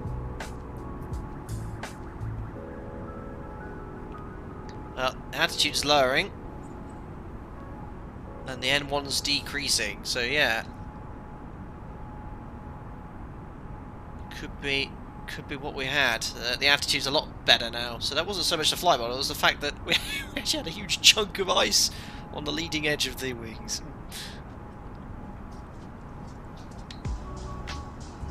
Salakim, when did you download the A320NX? Is it the latest version now? I'm version 0.4.2, and it was downloaded about 6 PM last night. I checked today on their GitHub page, and I couldn't see any changes there.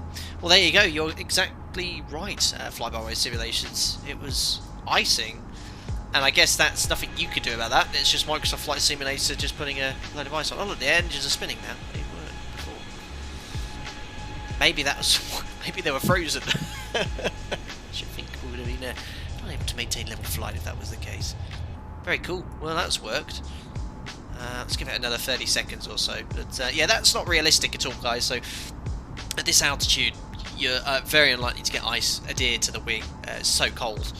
And about you know, if you've got an amount of icing affecting the performance that way, that you're going to have a serious amount of ice on the wing. I mean, I'm talking an inch thick on the leading edge and bleeding off top to affect performance the way it was affecting us there. So that way there, we probably burned a lot of extra fuel. Yeah, very cool. We'll keep an eye on that.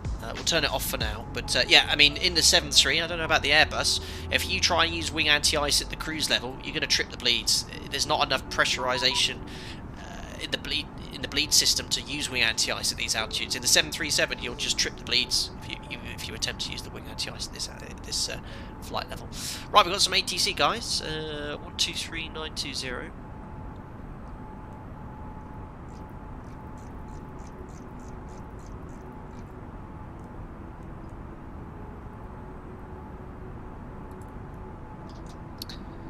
This is Bremen, I think. Radar good and armed down back at 9 at Alpha Bravo, maintaining flight level 380 inbound to Degel. Attacker 9 Alpha Bravo, Bremen radar identified. Perfect. Well, at least live weather's working. When I tested this sector yesterday, the live weather was completely broken in Microsoft Flight Simulator, but I think that's quite a common occurrence. You just have to reload the sim. Yes, we'll have a sundown this flight. Nope, it'll be around midday in the sim. Climb flight level 360.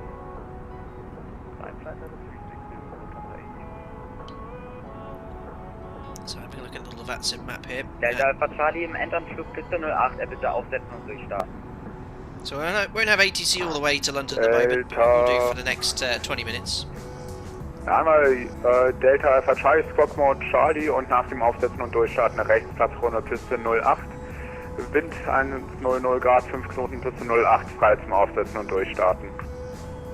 Nach dem Aufsetzen und Durchstarten fliege in die Rechtsplatzrunde Piste 08, frei zum Aufsetzen und Durchstarten. Delta Alpha Charlie. Okay, just turn the ATC down. Und Delta Alpha Charlie, wenn Sie gleich Zeit haben, Squawk VFR. Didn't the ATC say to ident, or did I misunderstand? I don't think he did. Quasimodo, hey, why are the packs at fault? I think Fly-by-Wire Simulation just answered that to Kieran. Pack system's not fully modelled, fault lights only disappear when you're on the bleed ECAM page. But I'm sure that's something you'll fix in time. So yeah, obviously this would be very concerning. No packs, and you need to send very quickly. But yeah, it's a little bug in the sim at the moment. The Germans! Hotel, when you're able for Julia, take intersection Julia, cross runway 09 center. So we're not able for Julia, taxi 09 left via Alpha 1 Lima, Lima 1 Lima, Golf and Hotel for Julia from center. There's so many tabs open here. I just want to show you where we are.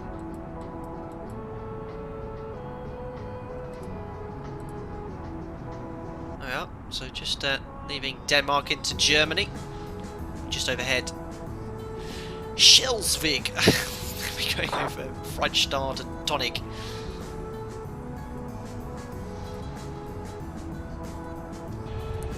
I think this is the first time I've ever been up here, but I think the clouds, and this is just stunning and very realistic now. Welcome aboard. Non-stop planes, I think that was. Welcome. Cam 1135 degree, my sector Unicom 122, decimal 8.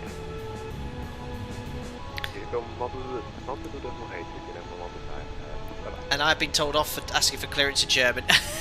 Yeah, you shouldn't play it, but these controllers shouldn't be speaking German. And it's the same in real life too. You sometimes get, I say often. Germans are usually very good, but the French, very naughty. Often Air France talking to. I'm not picking out one airline in particular, but Air France tend to speak French to the controllers, which can cause a lot of confusion if you're at a French airport, especially because you're trying to build a picture of where people are.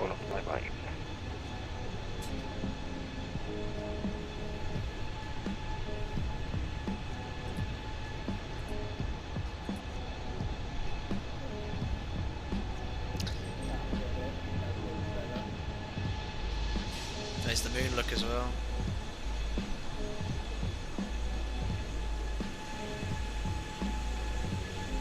Super cool. Top tip for you as well, not that I provide many flight sim tips, but it was actually one of the members told me yesterday. I was noticing my performance in Microsoft Flight Simulator. It was okay, but the FPS wasn't that great. So what I've done, I won't show you now because it'll pause the sim, but in the settings I actually knocked it down to medium, and I put the texture and the clouds to high end, and I seem to not notice any difference visually. It seems to look fine, but I have certainly noticed an improvement in FPS. It's a lot smoother now, so it's looking good. Delta arrival.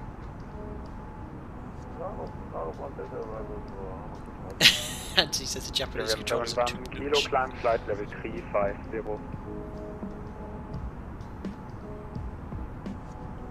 FlyByWire can't currently delete, modify star waypoints is a known issue we're looking into. Yes, so I must mention, guys, that when we get closer to Manchester, there's a lot of features still yet to be inputted by the FlyByWire team, so I don't think there's no top of descent point. We're going to have to try and work that out ourselves, have a look at the constraints. This will be exacerbated with the fact I haven't got a clue what I'm doing when it comes to flying this aircraft, so hopefully we'll get vectors into Manchester, and especially when I was trying to get the ILS tuned yesterday, I got it done eventually, but I had to do it manually. It could be very exciting.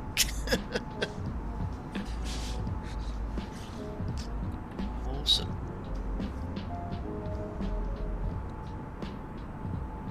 Keep in mind, as for vectors, I will. We should get it in Manchester. Stuart Linden, what is the fuel burn per hour in the Neo? I don't know how well modelled this is. At the moment, only 1800 kilos an hour, which I guess isn't too far off, because the 7.3, maybe it's a little less, I don't know. But we'd be burning 2.4 tonnes an hour, so 1200 each engine. But I don't know. I said the cruise a bit less, so maybe 2.2. I reckon that can't be too far off.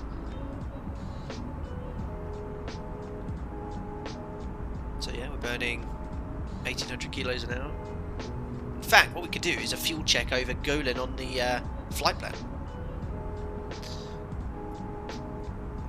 Bear in mind I took an extra 1200 kilos, but also it might be a little bit inaccurate because we had ice on the front of the wing for about 15 minutes, which we've now cleared.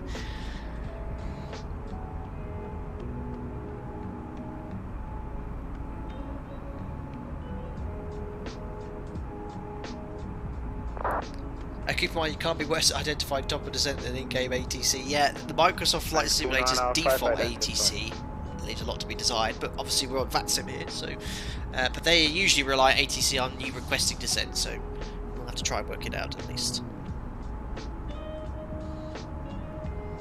Salakin, if you know the frequency from your charts, it's easy to put into the RadNav page. Oh yeah, that's what I had to do yesterday, Salakin. I'm right in thinking in the Airbus, so if you select the approach, it automatically tunes the frequencies for you, but I don't know what I was doing yesterday, I might have done it wrong, but it wasn't identifying it until I selected localizer scales.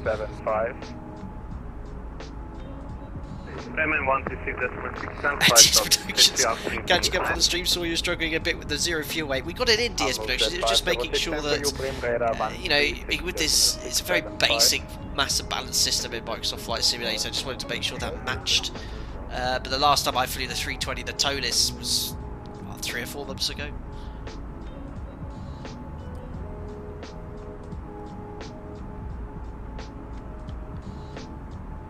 I saw that DS Productions. We worked it out. Again, it's not the most accurate weight and balance calculator.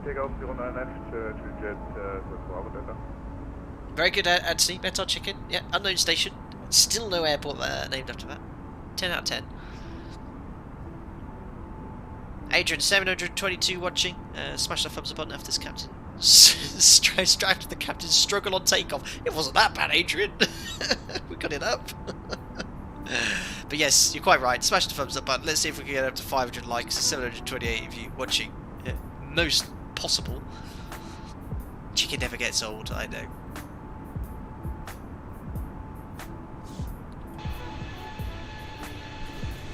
Can't see much of the world below us. We're over the North Sea at the moment. We'll be then crossing into Holland shortly.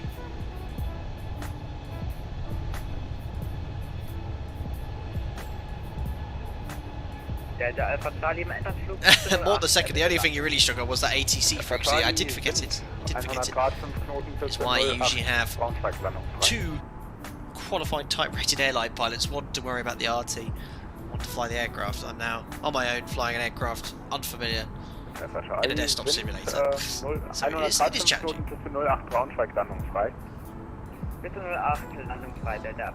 Reckless Intent, Asobo said the developer chat they're focusing on ATC issues and airlines in their next flight sim update. I mean, the default ATC if you're wanting to be really taking it seriously like we are, and using online HC networks, doesn't really matter. And the airliners, I don't know what else they could do. I mean, we're always going to be reliant in desktop simulators for people like Fly-by-Wire Simulation, ZIBO, or payware developers such as PMDG to get that quality through. They haven't got the time, a developer like Asomo, to make their default aircraft perfect. They never will be. They're not bad. We flew the default 747 a month and a half ago. It ain't bad, it ain't that great, but it was fun, you know, and it just needs a lot of work. But to model an aircraft as complex as a commercial airliner takes thousands of hours of input and work and feedback from qualified people that know what they're doing. I mean, the ZIBO in itself is still getting fixed, still getting updates. So yeah. Seven Bravo Delta identified, climb flight level 350. Climbing flight level 350, 7 Bravo Delta. Brett's getting the METAR for Johannesburg. We'll need that for tomorrow. Excellent. Captain Monster, what is the ETA? I might hop really quick to shower and sing, dance and put on some shoes. Okay, Captain Monster.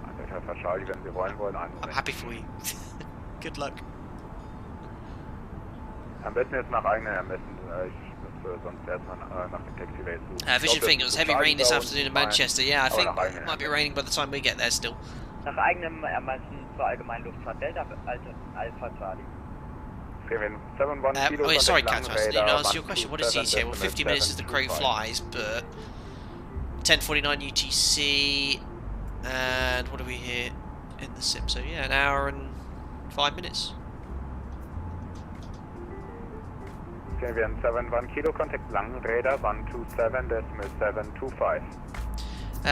Gordon Jones, what's the weather like at Manchester at the moment? Looking at the METAR, and I will use the grab a ATIS feature, which apparently everyone is obsessively trying to do in the FMC.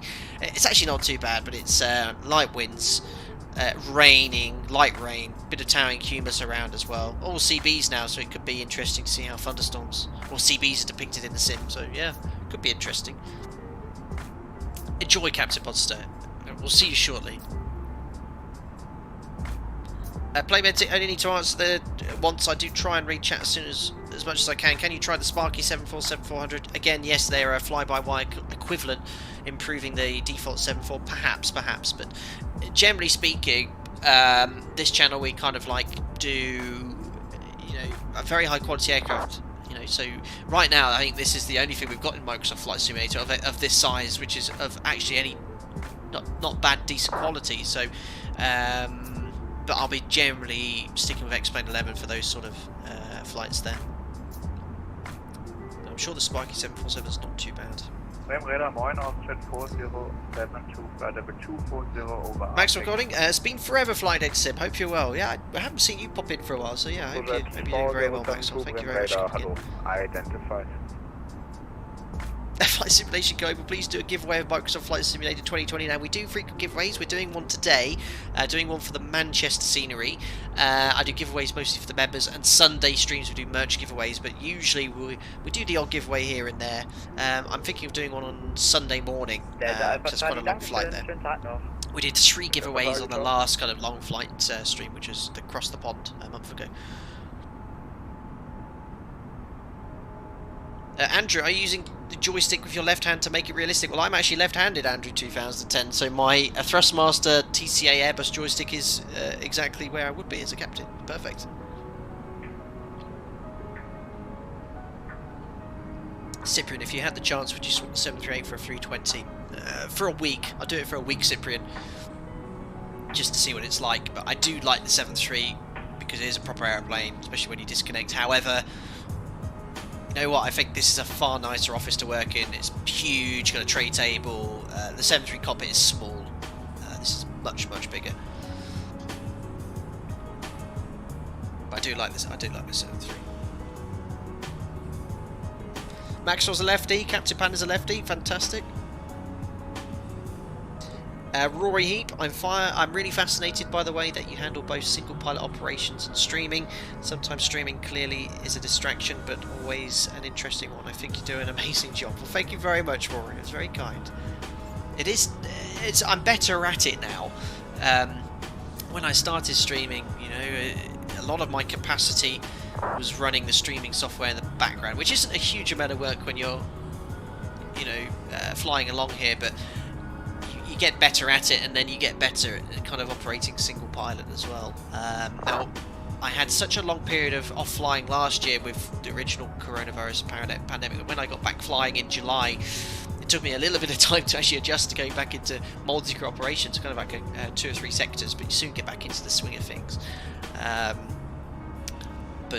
this is a lot more relaxing. What I love about streaming is you don't have to have a look at the node times in too high. You don't have to look at the weather and go, right, I might be stuck there overnight. You don't have technical issues. You know, that's the beauty of streaming. But then, of course, doing it in real life, yeah, well, we all know how fun that is. But yeah, it's I'll always return to streaming and simming. Well, simming and streaming is great fun. This is such a great replacement. You know, whilst I'm furloughed, it's really keeping me fresh. It really is. Ben Spouse, you need a direct captain entry for BA in a few years, so the stick is on your left for your left hand. I'm okay where I am. Streamlabs says thank you for subscribing to Leo Nam. Welcome on board. We're talking about left-handed people. So I'm a lefty, but I do use the fork in my left hand as well. I'm a very ambidextrous with a lot of things. So I'm left-handed primarily. So I write with my left hand. I play racket sports with my left hand, so tennis, squash. However, when it comes to playing, say, golf, which I don't actually play that often, but golf, or if I use 2 hands for something like a baseball bat, I do it as if I'm right-handed. So don't know why. I also brush my teeth with my right hand, not my left. I'm using my left, feels weird. Very strange.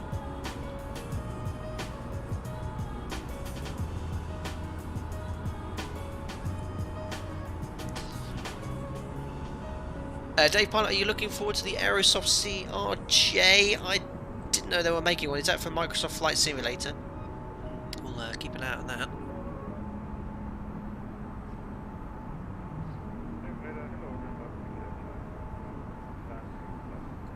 Cool. Right, anyway, we might lose ATC in a second. So we're just about to leave Bremen ATC to cross over to Holland.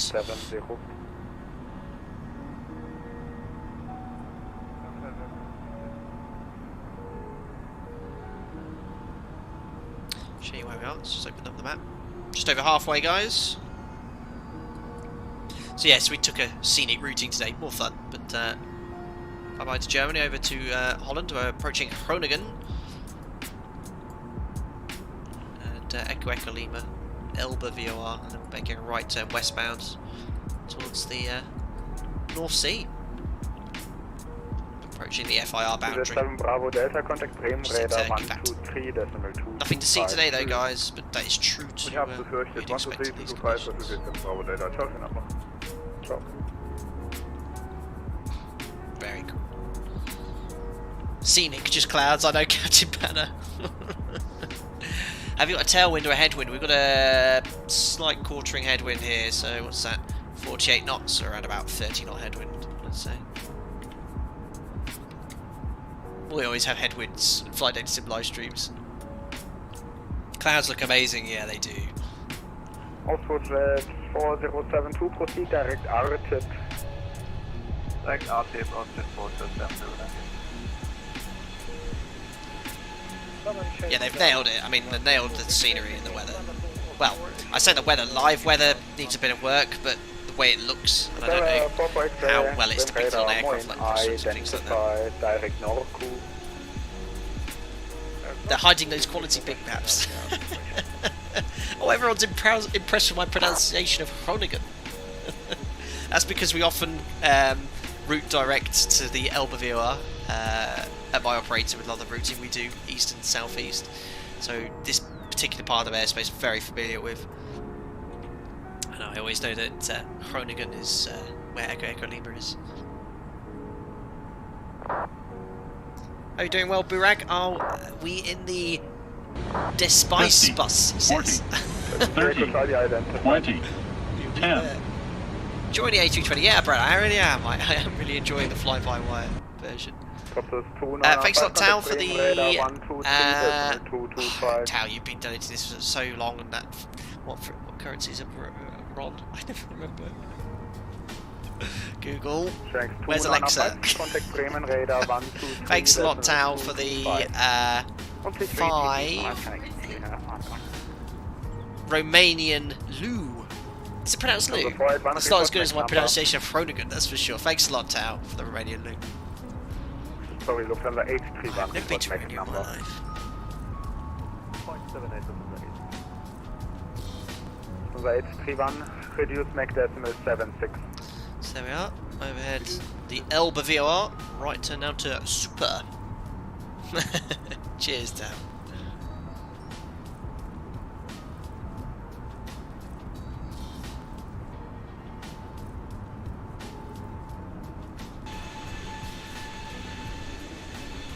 Runway 6 Echo Hotel leaving my sector shortly. Unicom 122.8. Bye bye.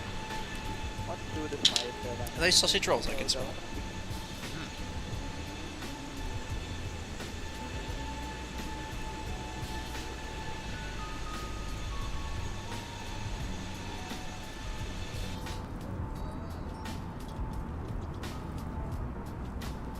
Topia's shitchin. Very good.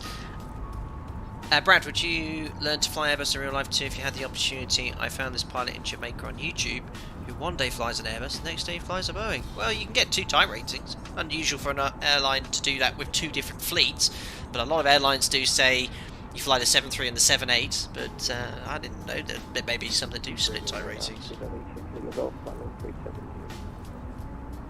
Super 86 Lima Golf, Bremen Radar, hello, identify. Gwyn Jones, which airport were you coming from? We departed from Gothenburg, Landvetter.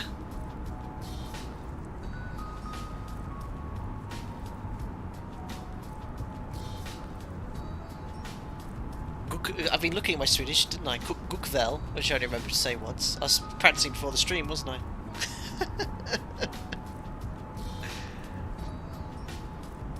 Glass, not going to say the last part of your username.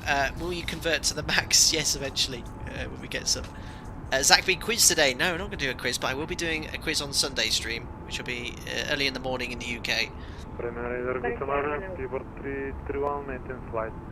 Bjorn, Maya, butchered that, yeah, I know. Super 331 Bremen Radar, hello, identified, cleared Rarup, 1 Delta arrival.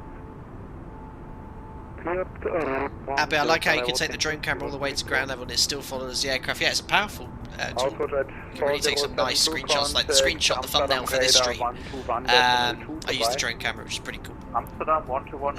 Mick Holberg, you love my Swedish pronunciations. Oh, I'm so sorry.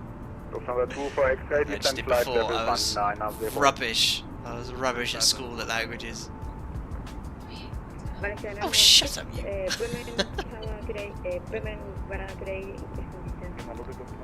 You can speak your Portuguese. Say again. Number 223 Bremen Radar, hello.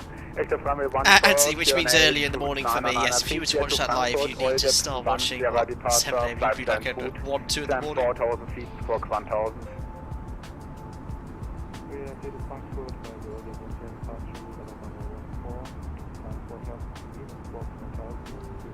Oh, we're not doing any fuel checks like I said I would. Oh, and then the next one is 91 miles away. So, descent isn't too far away, guys. What are we now? It's a flight now, 58 minutes, so about another half an hour to top of descent. We need to aim to be at op bed on this arrival at flight level 290, so that's sort of the restriction here we need to think about. Yeah, you can see it's a little bit broken, so you've got, I think that's 50,000 feet at op bed. I think it needs a bit of work, and then 170. So I don't know if I press this and I can put the altitude constraints in. Let's try that. But I know. Victor Lima Charlie 9, 16 knot in sector. I don't know if that'll actually use that there. Oh yeah, so I put 290, but these altitudes here, I don't know why it started calculating higher levels. But remember, it's in constant development, this aircraft.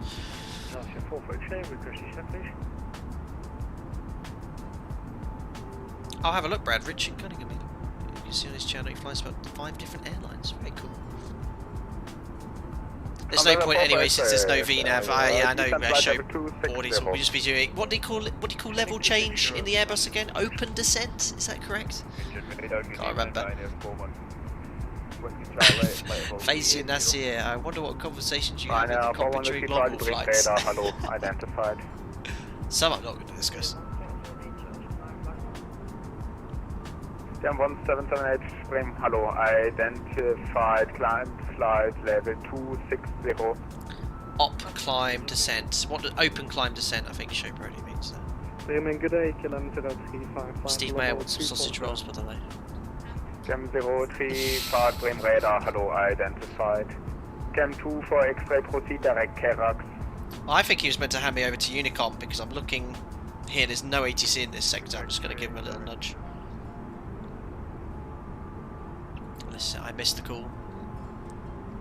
Brakeman Alpaca 9 at Alpha Bravo. Should we be on Unicom now? Alpaca 9 Alpha Bravo, still in sector about, leaving shortly, Unicom 1228. Roger, Alpaca 9 Alpha Bravo. We'll go to Unicom 122 decimal 8. Thanks to ATC, bye. I think he said leave shortly, but we'll go now. I think we're about to leave shortly. I was more concerned and distracted by the level here. I was just looking on the VATSIM map. It looks like there was no coverage in this sector here. Right, so no ATC for a while, but we do have Manchester ground is online, and we will have a little bit of ATC around. Oh no, I think our track's going to take us a little bit further north of London here. Cool, right then guys, what I'm going to do now whilst we're over on Unicom, and there's a little bit of break here, just have a quick 5-10 minute break as well. I'll leave you an external view, but if you are enjoying the stream so far, don't forget to smash the thumbs up button. Enjoy this nice little external shot of the clouds, because we can't actually see any of the beautiful country of Holland below us, and we'll be back in about 5 minutes. Cheers.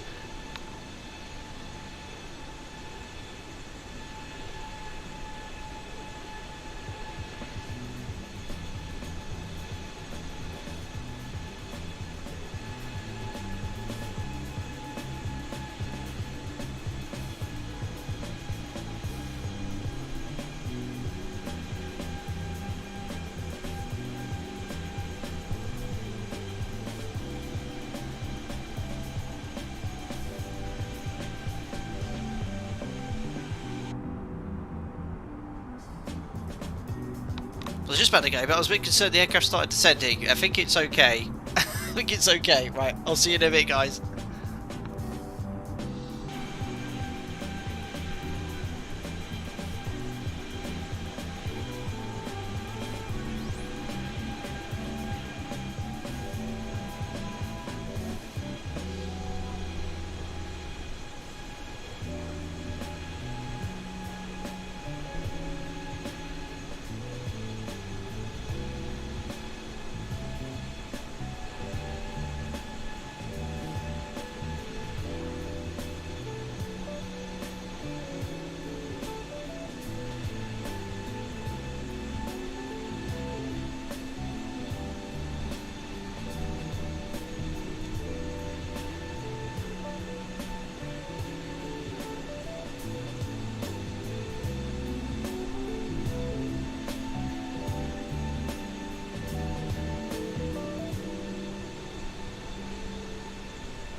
Looks like that guy is all back, refreshed. Usually I just do a flyby when I get back, but can't do it. Right, overhead super, there we are, over the North Sea now. And we're starting our descent around 15-20 minutes or so. Thanks for subscribing, Gary. Marianne, welcome on board.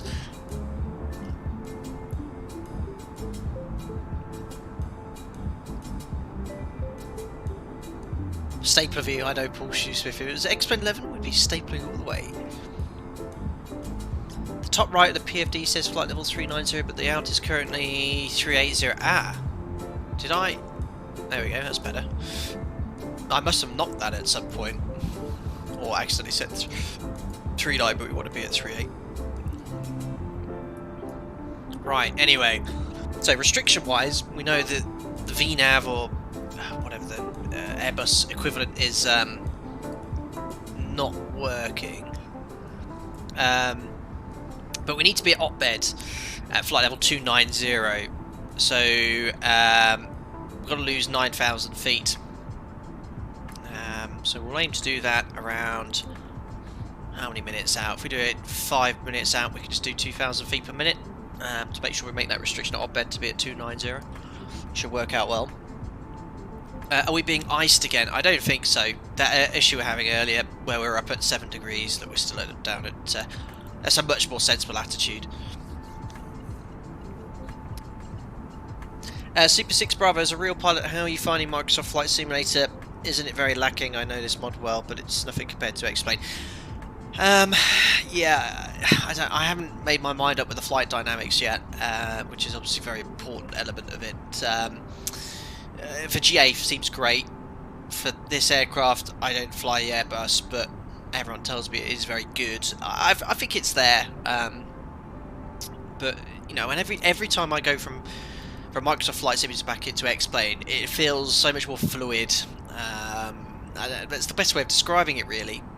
The way the aircraft handles, reacts, and flares. You look on the replay, there's that sort of delayed, you know, you check, close, hold, you flare, the aircraft just carries on descending for a short while. You know, doesn't seem to be happening in this sim, I don't know. So yeah, one thing I think that they did was rush release. You know, they're patching it quite often, and I think in certain areas it seems to be going backwards. For example, you know, I've heard all the payware aircraft that are available at the moment, such as, I think every time that Microsoft releases a patch, it completely breaks all the third-party aircraft. So these poor developers who are who have to basically release something, and they're having to constantly update patch it. It's going to be pretty tough and hard work for them, but I don't know. I like it. I do like the sim. Not only is it visually stunning, the GA flight we did last stream, so we did the split stream, we did X-Plane 11 EGCC from Cardiff to Newcastle, and then we switched over to Microsoft Flight Simulator to do the GA sector to Dundee. I really enjoyed that sector. The sim felt great, looked great, felt great, and I loved it. So yeah, to compare X-Plane 11 for commercial jet airline, as I've said, it counts times 4. Stick with that for now. This is looking very promising, and I'm sure, I wonder in a year's time, I'm sure we'll be using Microsoft Flight Simulator, who knows. But X-Plane 11 right now for the flight dynamics is still great. There we go. Alexander, so what are your thoughts on Airbus in general? Pretty nice, don't you think? I think, as you're referring to this one, yeah, it's great. Nice to see a team driven to create some fantastic aircraft for you. Oops, I just realised London Centre's trying to contact me. 1337, so bear with me, guys.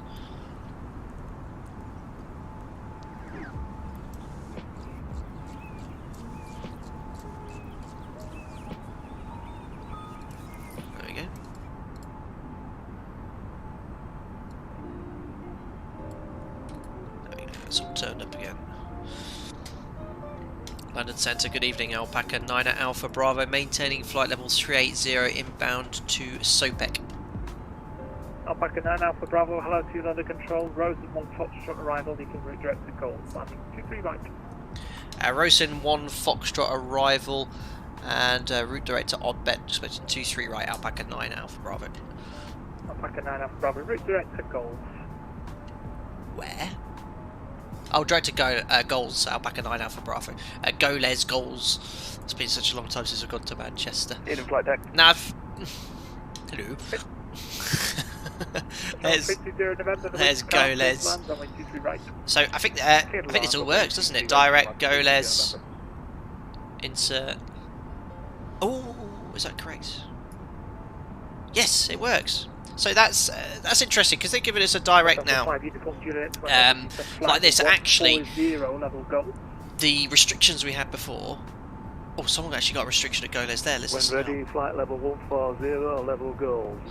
There we are. So he's given him a descent restriction to be level at Goals. So if I just whack up the descent chart at the starter here. 120, hello to you, Kisley 1 Golf arrival. Continuing climb flight level 290. Just give me 2 seconds in Navigraph, guys. Just tidying up here. 120, Kisley 1 Golf arrival.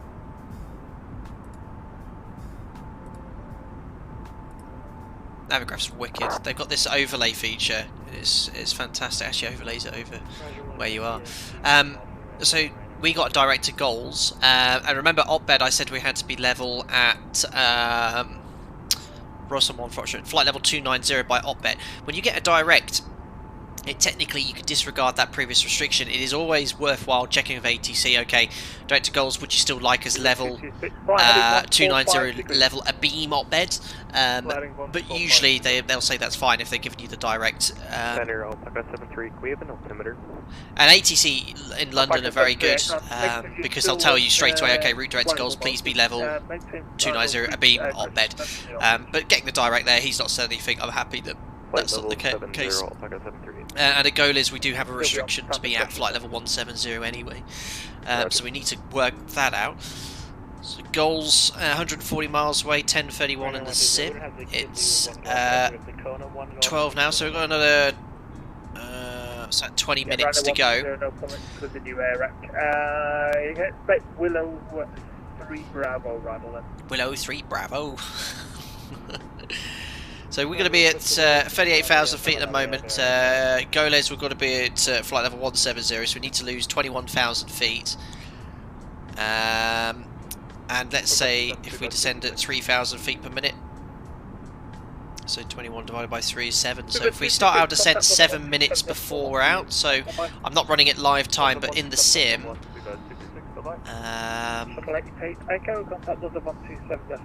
We're 10 hours behind live time. 7 minutes before this would be 23. So if we're at 23, initiate our descent, guys, in 10 minutes, we should be roughly at Goles by the correct height, based off a 3,000 feet per minute descent rate. Commence transfer burn. Agpus is playing Kerbal Space Program, it would see. Very good. Evening to 376, 200. Thomas Franklin, what throttles are you using? Is it the Thrustmaster Airbus one, same as the stick?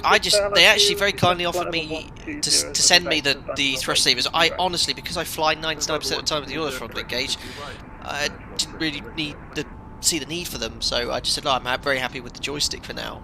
It has a little thrust lever on it already. I know it seems really bizarre, but there's just been more clutter on my desk. But in hindsight, sometimes I do wish we had it. Oh, sorry, I just realised I've still got the charts up. Thanks, guys. Thanks, Mick.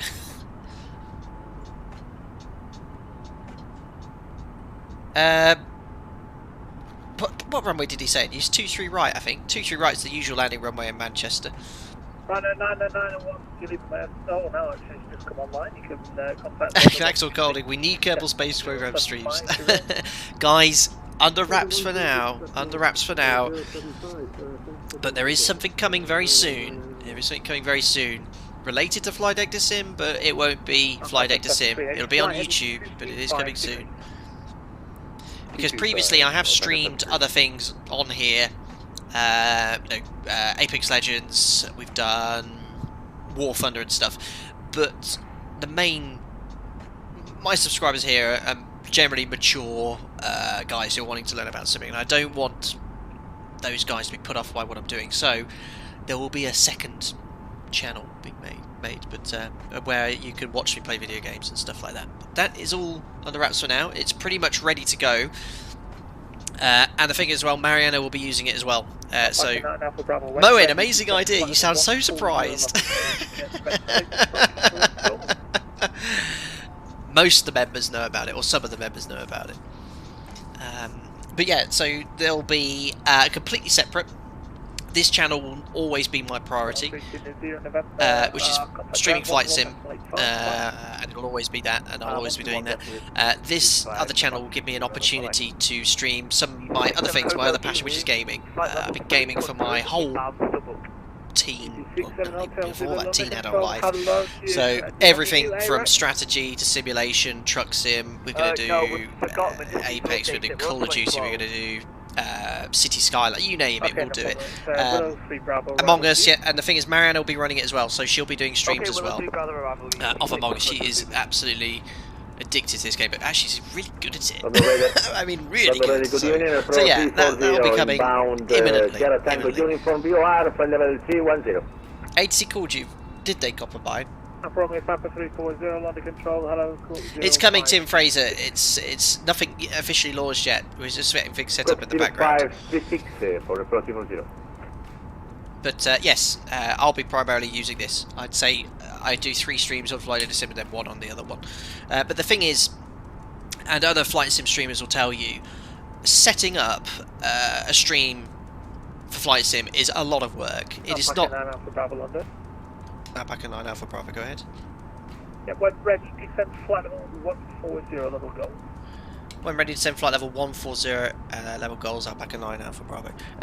Copper Mine, I am so sorry. I thought you were just trying to troll. Didn't recognise the name. Right, 140 level by goals.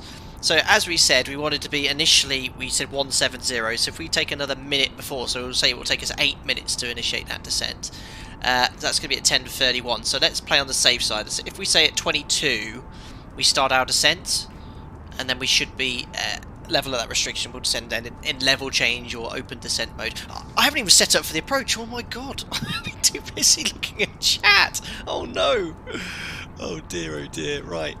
I'm too busy. As I was saying, yeah, flight sim streams, my passion, I love doing it. But it's a lot of work. It's to set up a flight properly, and I put a lot of time and effort into checking the sector out, making sure the briefings are done and stuff. But yeah, the gaming one will give me a chance to just fire up the sim and stream some video games to you guys, which would be wicked. Right, anyway, so let's go here to cruise. Done that. Descent preparation. So landing elevation check. I don't think it's modelled. Weather and landing information.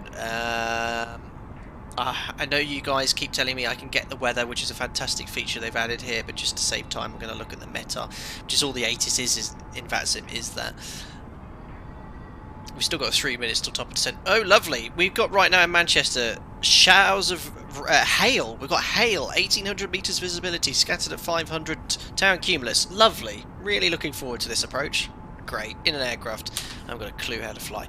QNH is 975, which will preset shortly. I need to remember to turn on that sec one again. ATC called again? Are you joking? Oh, are you referring to the earlier point as well?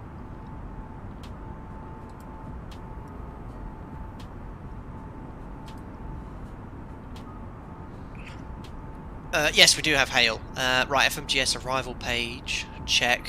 What if it's changed? Performance descent page. Papa 340, you can proceed direct to Bamba. Performance approach page, go around page, check. It's all checking. Don't leave a sausage roll there, because I'll salivate. Then I won't be able to speak properly. Oh my god, you're already making that is to Bamba for what have you done? GPWS landing page. Right. I think everything's loaded. I'm going to get vectors anyway.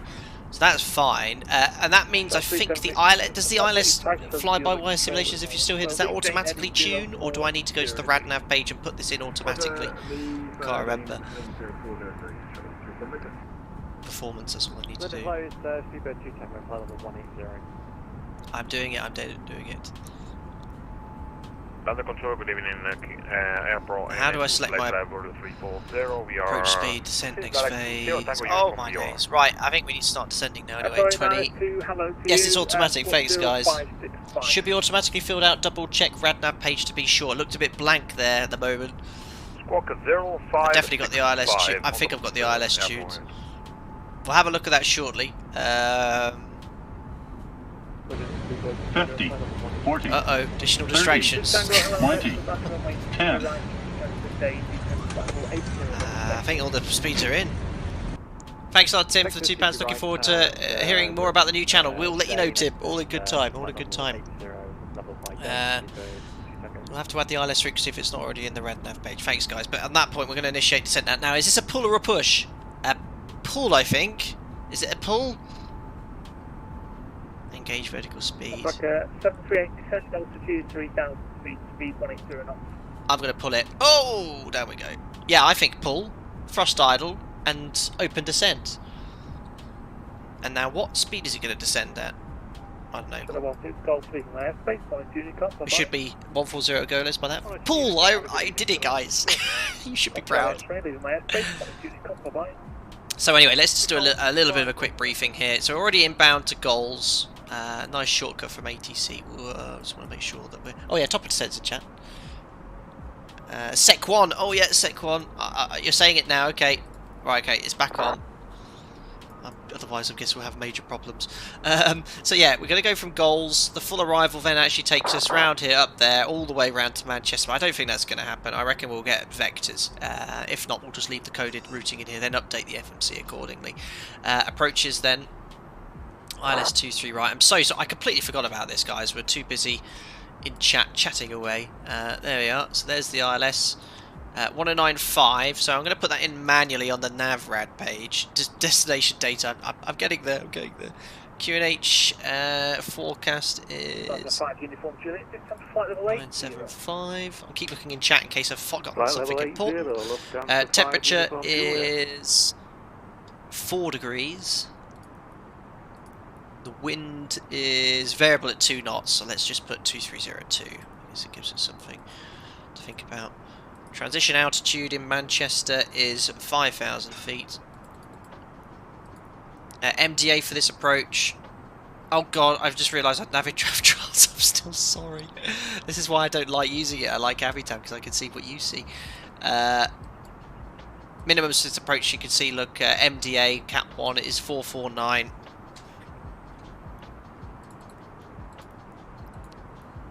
And I think it's a config 3? Or do I want full? No, let's do full flaps. Oh, it doesn't seem to be doing anything. Don't I have to push something up here? Oh, Airbus.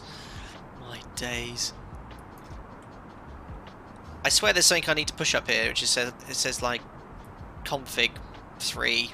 It stops the EGPDOS going off or something. Well, we're going to go full flaps. Maybe I don't need to push anything. Trim wheels are having fun. Yeah, they look like they're a bit busy. How's our descent planning going? We've got 31, 23, 8 minutes. We're descending at 2,900 feet per minute, so we'll keep an eye on that. Looks okay for now. We can easily bring the speed brake out if we need to increase our rate of descent. In fact, I might just do that a little bit. Just get up to 3,500. Let's use a little bit of speed brake just to be a little bit conservative. Let's go to a quarter.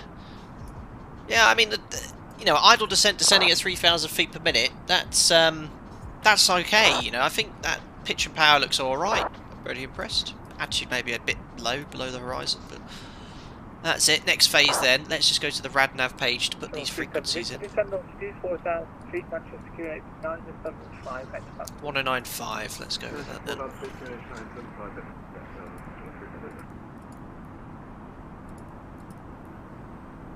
That one. Yeah, and the course 232. Oh, out of range. What do I do, guys? Oh no, his course is up there. Right, is that it? Or do I need to put course in here as well? Oh, I hope that's enough. I hope that's enough. I think when I tested, that's what I had to do, and it worked. What's our rate of descent now? 3,200. Yeah, I have to admit, I don't know much about pitch and power in the 320, the Neo especially, but it's not bad. I put a little bit of speed brake, 3,300. It's not far off. The only thing is, what speed is it planning to fly at the moment? Because I've got the speed window closed here, so I might. So what's its target speed? Oh, is it that? 287 knots. I'll leave it as that. Wrong course. Course below the ILS frequency. 232.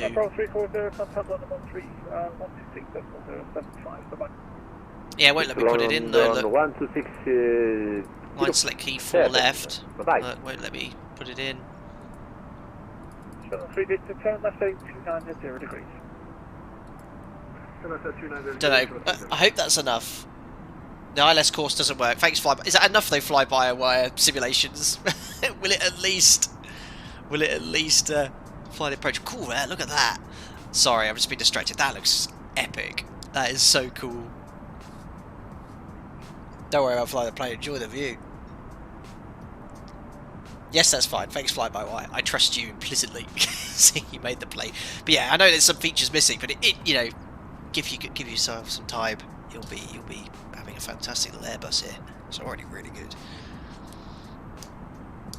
Full flaps is normal. Okay. How's that restriction going for us anyway?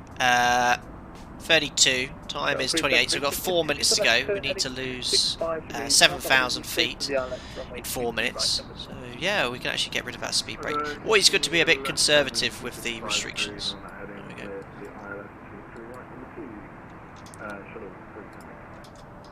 I think I've done everything for the setup anyway.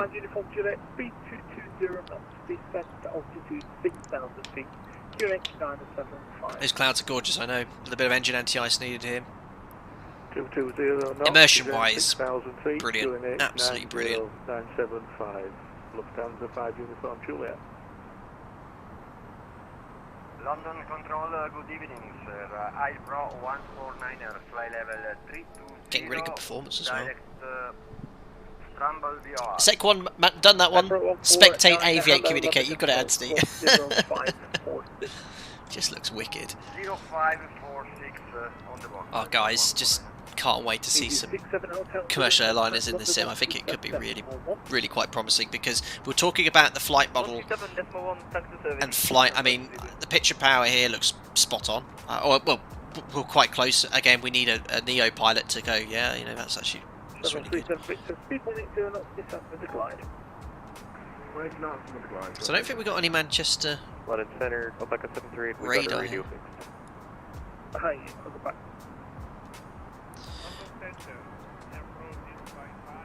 Just having a look on the VATSIM map, guys, here. So at Manchester we have... where's X-Planet here? We've got ground online. No tower, so it's just ground, unfortunately, at Manchester. But I think London should, or I hope, should give us some vectors here. Echo 055, London Control, hello. So we've got 2,000 feet to go for that restriction. So yeah, that altitude distance, cross-checking and working out rates of descent and times works quite well to make sure you meet restrictions. 0514 in the box. Found it a bit slicky below 250. Okay, yeah, I mean, it's not going to be bang on, I don't think, but I think it's quite close.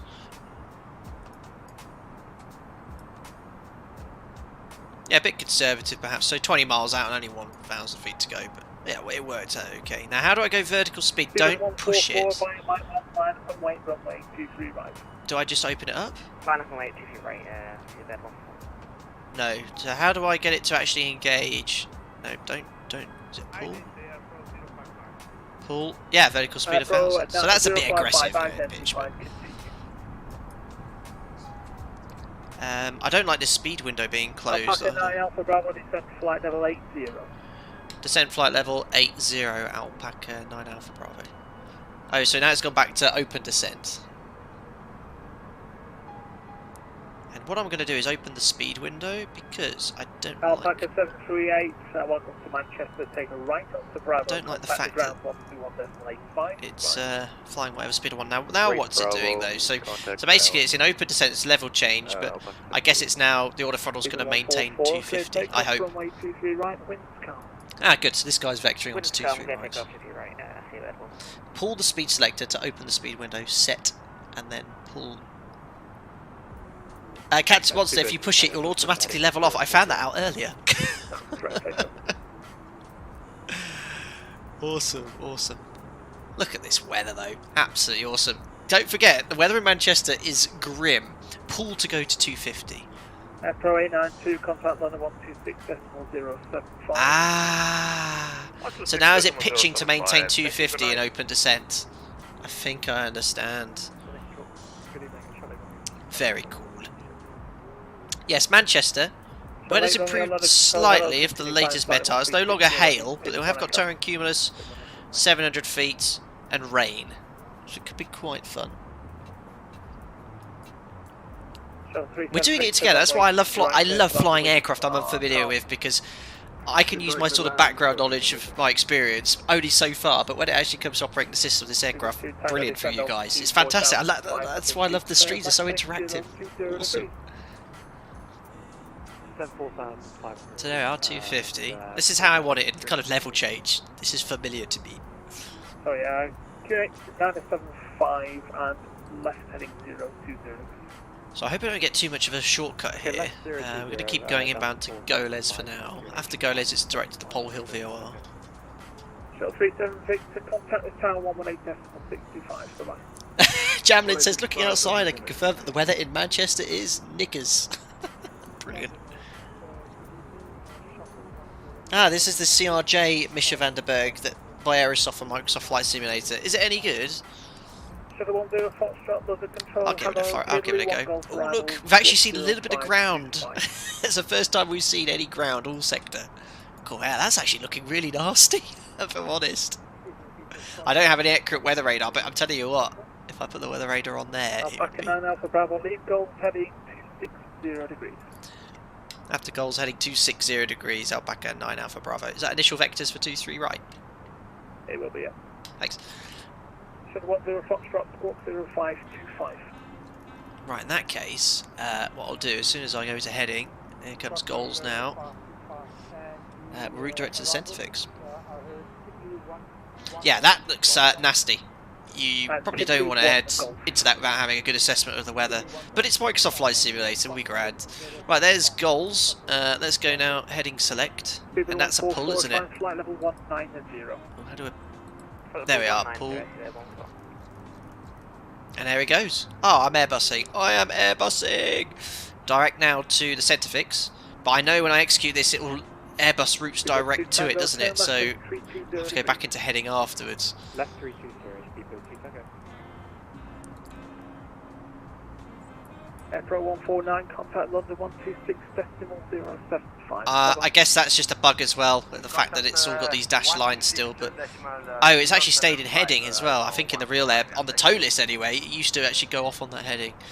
So 30, I could got 40 track miles for 812, about 3,000 feet low, I don't mind. Welcome aboard.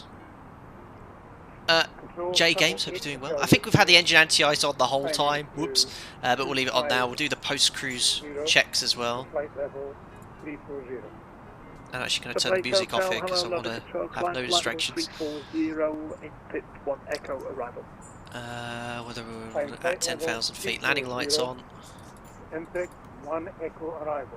Turn off on. Those will put on as well. Seatbelt signs can come on. No smoking is already on. Alpaca 9 Alpha Bravo, descent flight level 60. Descent flight level 60, back at 9 Alpha Bravo. 60 set. Initial approach. Oh my goodness me. Arm the spoilers. I'm going to do some of this stuff now. Oh, have I had it armed? Oh no, only armed that a second ago. We'll put auto brake to medium. Nav accuracy checked. Final approach. All good. Push approach. I need to put localizer scales on as well, don't we? Alpaca 9 Alpha Bravo, descent altitude 6,000 feet. Sorry, QNH 975. Set altitude 6,000 feet, QNH 975, Alpaca 9 Alpha Bravo. So 6,000 set, big dip in the altitude hit. Now how do I... I can press B. What was the QNH? 975. Great. Well, Microsoft Flight Simulator's QNH is completely wrong. And look at that. That's the danger look if you use late setting the QNH look. Oh, it's on QFE. How on earth do I get it off of QFE? Oh, that's going to be really inaccurate. How do I get back into QNH? Oh, I think that's just a graphical bit glitch there. Right, well, we've got engine anti-ice on. We're in the soup, in the cloud. Probably going to be like that all the way down.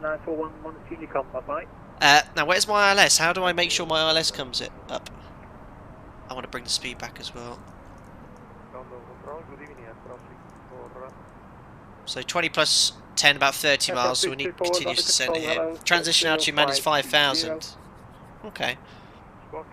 Weather radar, I've turned it off though. Field W, because it's not realistic in Microsoft Flight Simulator. It just makes the ND go bright red. Out constraint. Yes, that's fine, because I've been cleared to 6,000. Alpaca 9 Alpha Bravo, speed just discretion, descent, altitude 5,000 feet. Free speed, set altitude 5,000 feet, Alpaca 9 Alpha Bravo. The 5,000 set, let's do this in oh my, oh my. Pull it. Tango, thank you. Continue the glide down. Yes, up descent. Ooh, a bit aggressive, but down we go. Okay, continue 118. Did you activate approach? No. How do I do that? Oh no, where is it?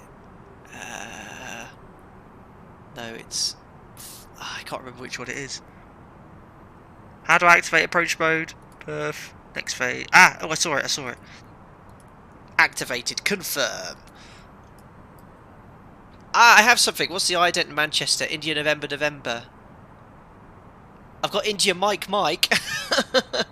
It's picking up a different ILS at the moment. Unless the ident's the one way around, but we're looking for India. Oh look, why is it saying ILS 05 left? We've got a problem here. Control, good evening. How do I get this to 23 right? Feet, climbing 5,000 feet, Samba 1 Romeo. This isn't great. How do I switch that? This could be very interesting, trying to fly an ILS approach for a different runway. Check RadNav. 330 no speed, Swiss 391. Ah, India November, that's the one I want with 1095. Descend altitude 3,500 feet, Alpaca 9 Alpha Bravo. Oh gosh, the increments. On the heading, it clears for the ILS runway 23 right. On the heading, cleared ILS 23 right, Alpaca 9 Alpha Bravo. So 3,500 feet set, that's definitely another pull. No, push, pull, op descent. Yes, down we go. Slight problem. Ah, there we go, look, it's fixed itself. India November, thank you, it changed. My goodness, saved the day. So much for my CDA here, 11 miles. Oh my goodness. Oh no, that's fine. Oh, 23 miles. We're very far out. Let's go vertical speed. Let's get my distances muddled up here. Vertical speed. Let's just do 700 feet per minute. Oh, easy. Easy. It's looking good. So we got 22 miles to run. We should be around 6,000 feet. Let's just do it in a nice, gentle vertical speed descent. We've got engine anti-ice on. Where's the outside air temperature? There'll be a lot of icing in real life. In fact, I'm going to use a little bit of wing anti-ice because of what happened earlier. Just in case it's building. Because I should think it's very much at least light icing here. Welcome on board. Gary P, welcome. Thank you very much. Now on that note, I am actually going to mute the alerts here. No distractions on this approach. Just still fixing my Sim Toolkit Pro here because it's updated it today. It's a little bit too big. How does that look? That looks very tidy and professional here. So, look, glide slope's coming up alive as well. That's a nice gentle descent. We're still very far out here. Slowed down a little bit too early. Let's just go up to around 215. I was a little bit concerned with the localizer. Now that is very quick to accelerate. TAT 080 is in the lower ECAM. Now what page should I be on here? Oh sorry, yeah, right in front of me. -2 + 5, yes, so probably some light icing. Right, now let's arm localizer initially. Yeah, you know what? Very oh, localizer capture already. I think. Out, that's fine. Ooh, there's a little bit of the ground. Check. Whoa, have I definitely got the... That's not right. We've screwed something up here. Are we that low? We're only about 1,000 feet AGL here. That's not right. I don't think the weather's the same in the sim here. Oh, look, it's... No, that's... No. Well, we're on the localizer anyway, even though I feel like we're much, much lower than we should be. Alpaca 9 Alpha Bravo, just confirm the QNH. QNH currently 975 hectopascal. Perfect. I don't know if you could do that on that sim. Can you see our indicated altitude? 3,800 correct, sure. Alright, thank you. Alright, so yeah, I don't know if there's a mismatch. Alpaca 9 Alpha Bravo, you can contact the tower now, 118.65. Bye-bye. Tower 118625, Alpaca 9 at Alpha Bravo. Thanks a lot for the ATC, bye. So yeah, I think there might be a little bit of a mismatch between the QNH in the sim. Let's just arm approach here. Oh no, other boilerplate. No, what have I done? Arm approach. I think there might be a slight mismatch between the ILS in the sim. Oh, you know what? It might not be. I think we just looked a bit close to terrain there. Right, let's go flaps. 1 and take the flaps back, and tower 118625. Workload is increasing.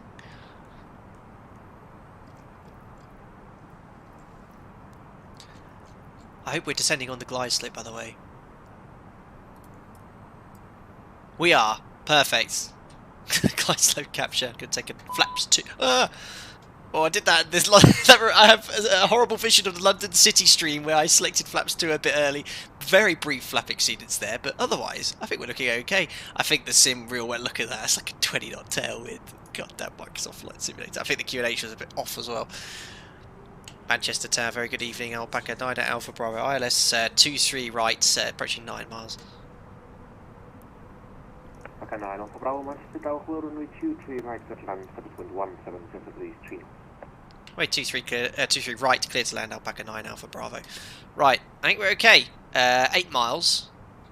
Looking good. Get your landing rates guesses in. I reckon I'm pretty pleased. I've not flown the Airbus for 3 or 4 months, and I managed to get it onto the ILS at least, even though the QNH and everything's all crooked. Let's just hope it's flying the ILS accurately as well.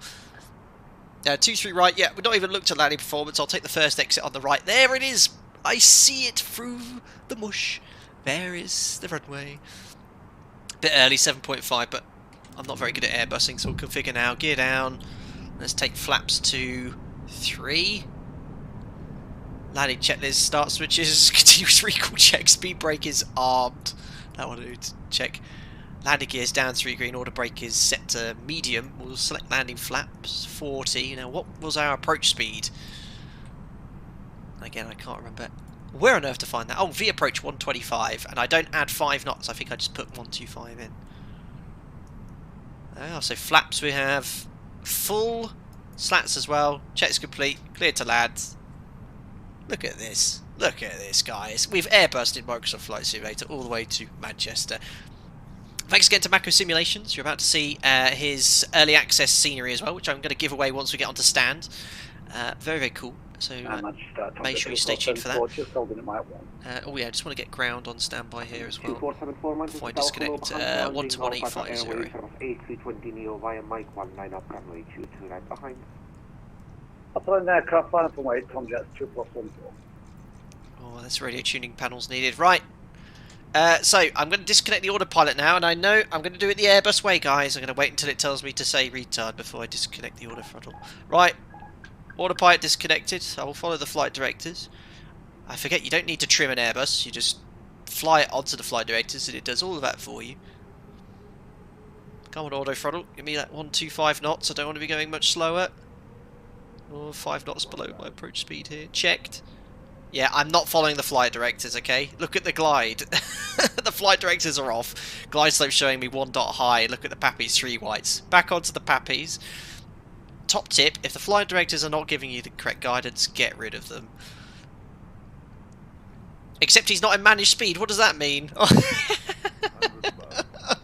Don't tell me I'm in the wrong mode.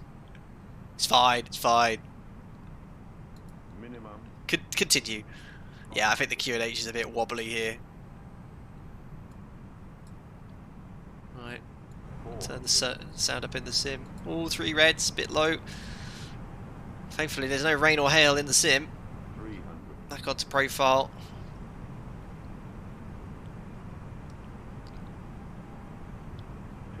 Checked. Ooh, 3 reds, don't get any lower, come on. That was a bit of an excessive correction there, back on the profile now though. 100. Checked.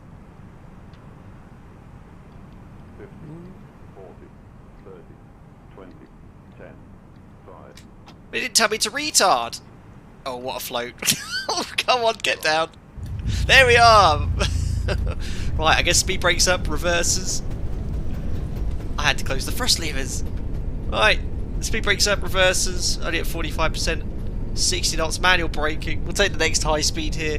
Anyway, ladies and gentlemen, welcome to Manchester, our first ever successful commercial flight in Microsoft Flight Simulator with VATSIM ATC real weather, even though I'm questioning the real weather to be honest. What's the elevation here? Alpha 9 Alpha Bravo, welcome to Manchester, contact key 9 over at ground 131.85, cheers. Ground 12185, Alpaca 9 Alpha Bravo, bye. I nearly forgot to brake here. So the elevation here is 250 feet, but the altimeter is showing 0 feet. So you can see, look, the QNH that they gave me is not what we're getting in Microsoft Flight Simulator. So if I push B, look, there we go. That's the sim now showing the correct altitude. So we were 200 feet low, which wasn't that great. But that's not anything's fault except Microsoft Flight Simulator. So the wrong setting. We've got 9.8 in the sim. It's giving us 9.86, but right now in Manchester it is 9.75. That could have been very dangerous on a non-precision approach, but an ILS isn't affected by that. Right, anyway, let's chat. More chat on VATSIM. Ground is 12185. Check if we can get a stand. And Manchester ground, good evening. Alpaca 9 Alpha Bravo. Vacated 23 right at Bravo Delta on the Bravo taxiway at the moment. Alpaca 9 Alpha Bravo, welcome to Manchester. Taxi stand 6 via Bravo, Papa and Lima. Stand 6 via Bravo, Papa and Lima, Alpaca 9 Alpha Bravo. Right, let's just set... I'm just going to take our time here because I have no clue where this is. I'm completely unused to Manchester. Ground terminal parking. So we're on stand number 6. Okay, I found it. Where's Navigraph? That'll help me. Because I haven't briefed any of it or briefed the charts here, and the stands are all there as well. Sleeper 2 Tango, thank you for flying with VATSIM. Good night. Welcome. Welcome on board. Oh, come on. Now my Navigraph has stopped working here. Well, let's try and do it realistically then. Let's try and find the charts. I'm going to use my operator's chart. So we're going on Bravo, then Papa. So Papa is not this left, it's going to be the next sharp left. Okay, so we'll carry on going straight for now. Let's use my supervision. I can't quite see ahead of us there. Dang it, Jim, where are you? Yeah, I know. I was because basically I completely mistimed the top of descent point. I had no chance to even look at it myself or the charts, which is why I'm a little bit unfamiliar with the position here. But we'll get there. And for some reason I'm not getting any of the charts coming up on Navigraph. There we go, airport. Right, next left is Papa. There we are, so Papa here, and then we're going to take a left on Lima, and then Pier 6 is just there. Okay, that's better. All fun and games. Was that Dr. Moen on ATC as well? I think that might have been one of the members, not sure. What an awesome flight that was. We airbusted. I'm very happy with that. No crashes, didn't go inverted. Well, didn't crash last time, to be fair. Wicked. Right, better do some sort of cleanup here. Flaps up. Speed brake is already up. What?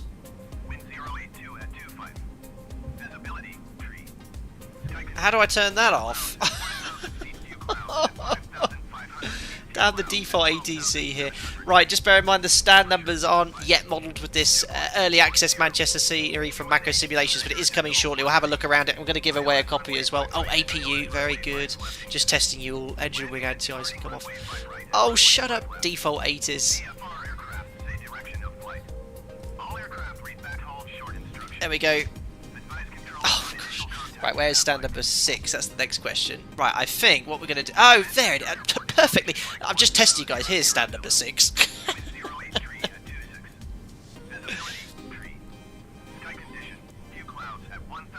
Oh, shut up. Now, if I do that, though, it's gotten rid of Manchester ground, I think. Oh, have I? Yeah, there we go. Start turning right. Well, we're here in one piece. That's what's most important. It's me trying to work out all the other things. Yeah, well done, Fly-by-Wire Simulations. Obviously, you know, it's very much early in its development, but my oh my, what an improvement on the default one. I mean, we got it down. Yes, VNAV, or what do they call VNAV in the Airbus, isn't working, but yeah, everything else is well on its way. Fantastic to have a team like that providing all this for free as well. Absolutely incredible. Right, parking brake is set. Is that APU ready? Have I got VATSIM detuned here as well? Ground is 1 to 185. It's still active. Yes. Now, how do I know when I can turn the engines off? APU. I'm trying to be as professional as possible. The flap is open, ladies and gentlemen.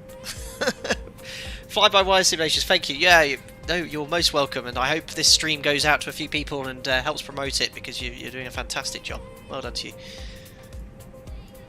Can you make a 737? Please.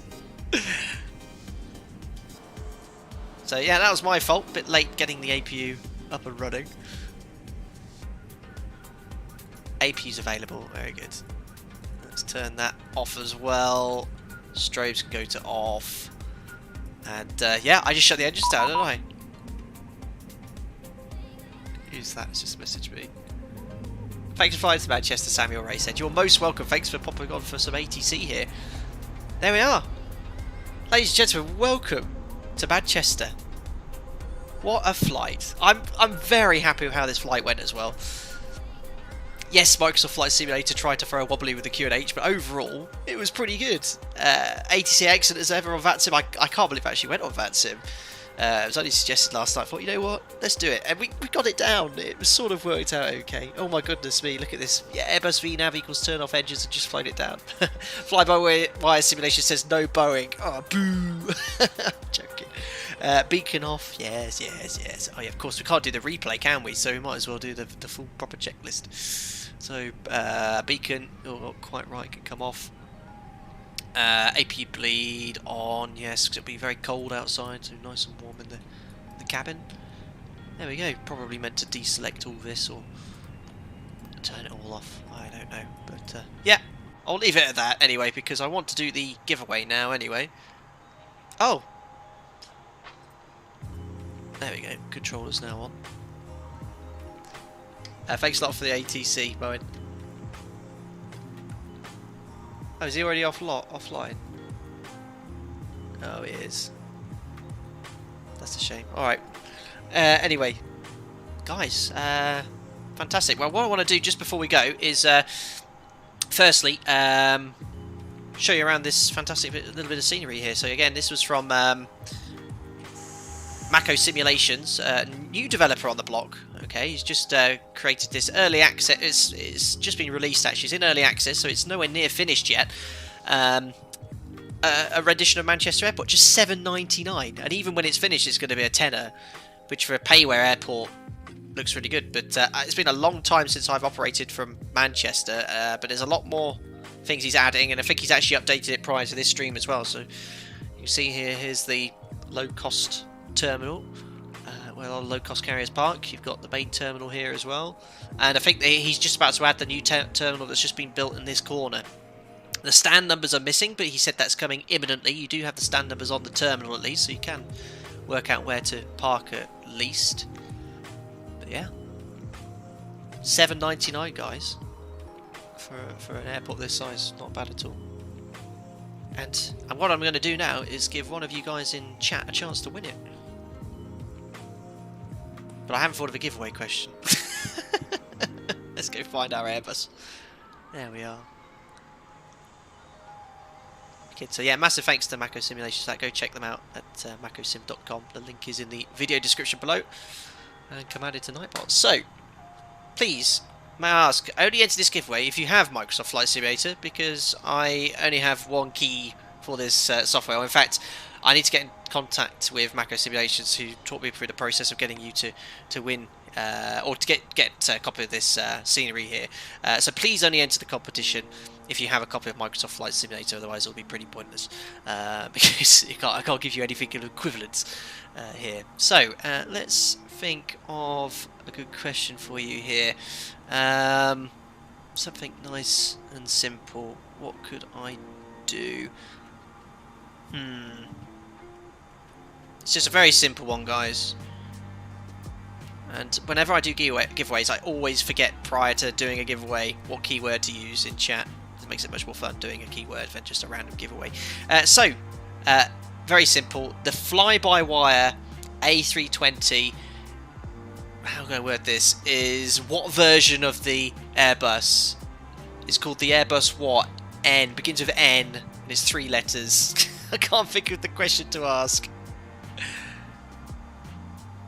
It's the A320 what? It's case insensitive. You can put whatever you want in chat. Whilst you put it in, you only need to put the 3 letters, guys. So if you put 320, then the words, just put it in again, just the 3 letters. Brilliant. Really enjoyable flight, and the first successful commercial flight in on VATSIM. We've done some on the default 7.4, which were, yeah, okay. But this was actually really nice.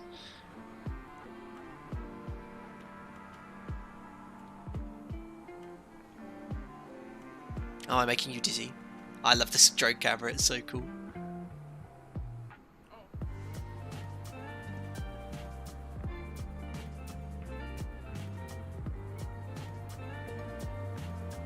Very good.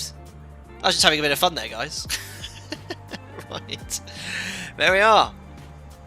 Of course, the updated version of the Airbus A320 is called the Neo. Lots of people getting the answer correct there. New engine option, I believe is what it stands for. Thanks, chat, for that one. And we have over 322 eligible users here. So what we're going to do is roll it. Keep an eye out on chat, and please don't disappear. The winner is Silver Knife. Silver Knife, you have won a copy of the Mako Simulations Manchester scenery from Microsoft Flight Simulator. Congratulations to you. I'll always give you a minute or so to respond back to make sure that you are actually wanting this copy, because it's happened before where I've done a giveaway and actually someone said, oh well, I don't own Microsoft Flight Simulator or X-Plane 11, so I'm like, okay, great. Silver Knife goes, yeah! Silver Knife, I guess you have a copy of Microsoft Flight Simulator. It'd be good to know. And he says, I'm here. Perfect. What I'd like you to do, Silver Knife, is get in contact with me through social media, be it Instagram, Twitter or Facebook, or email.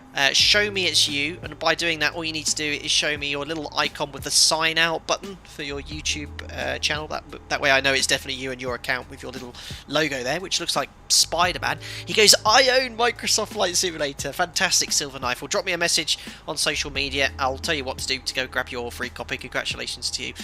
Fantastic. Someone who's actually won it is going to actually use it as well. So enjoy your sectors out of Manchester there.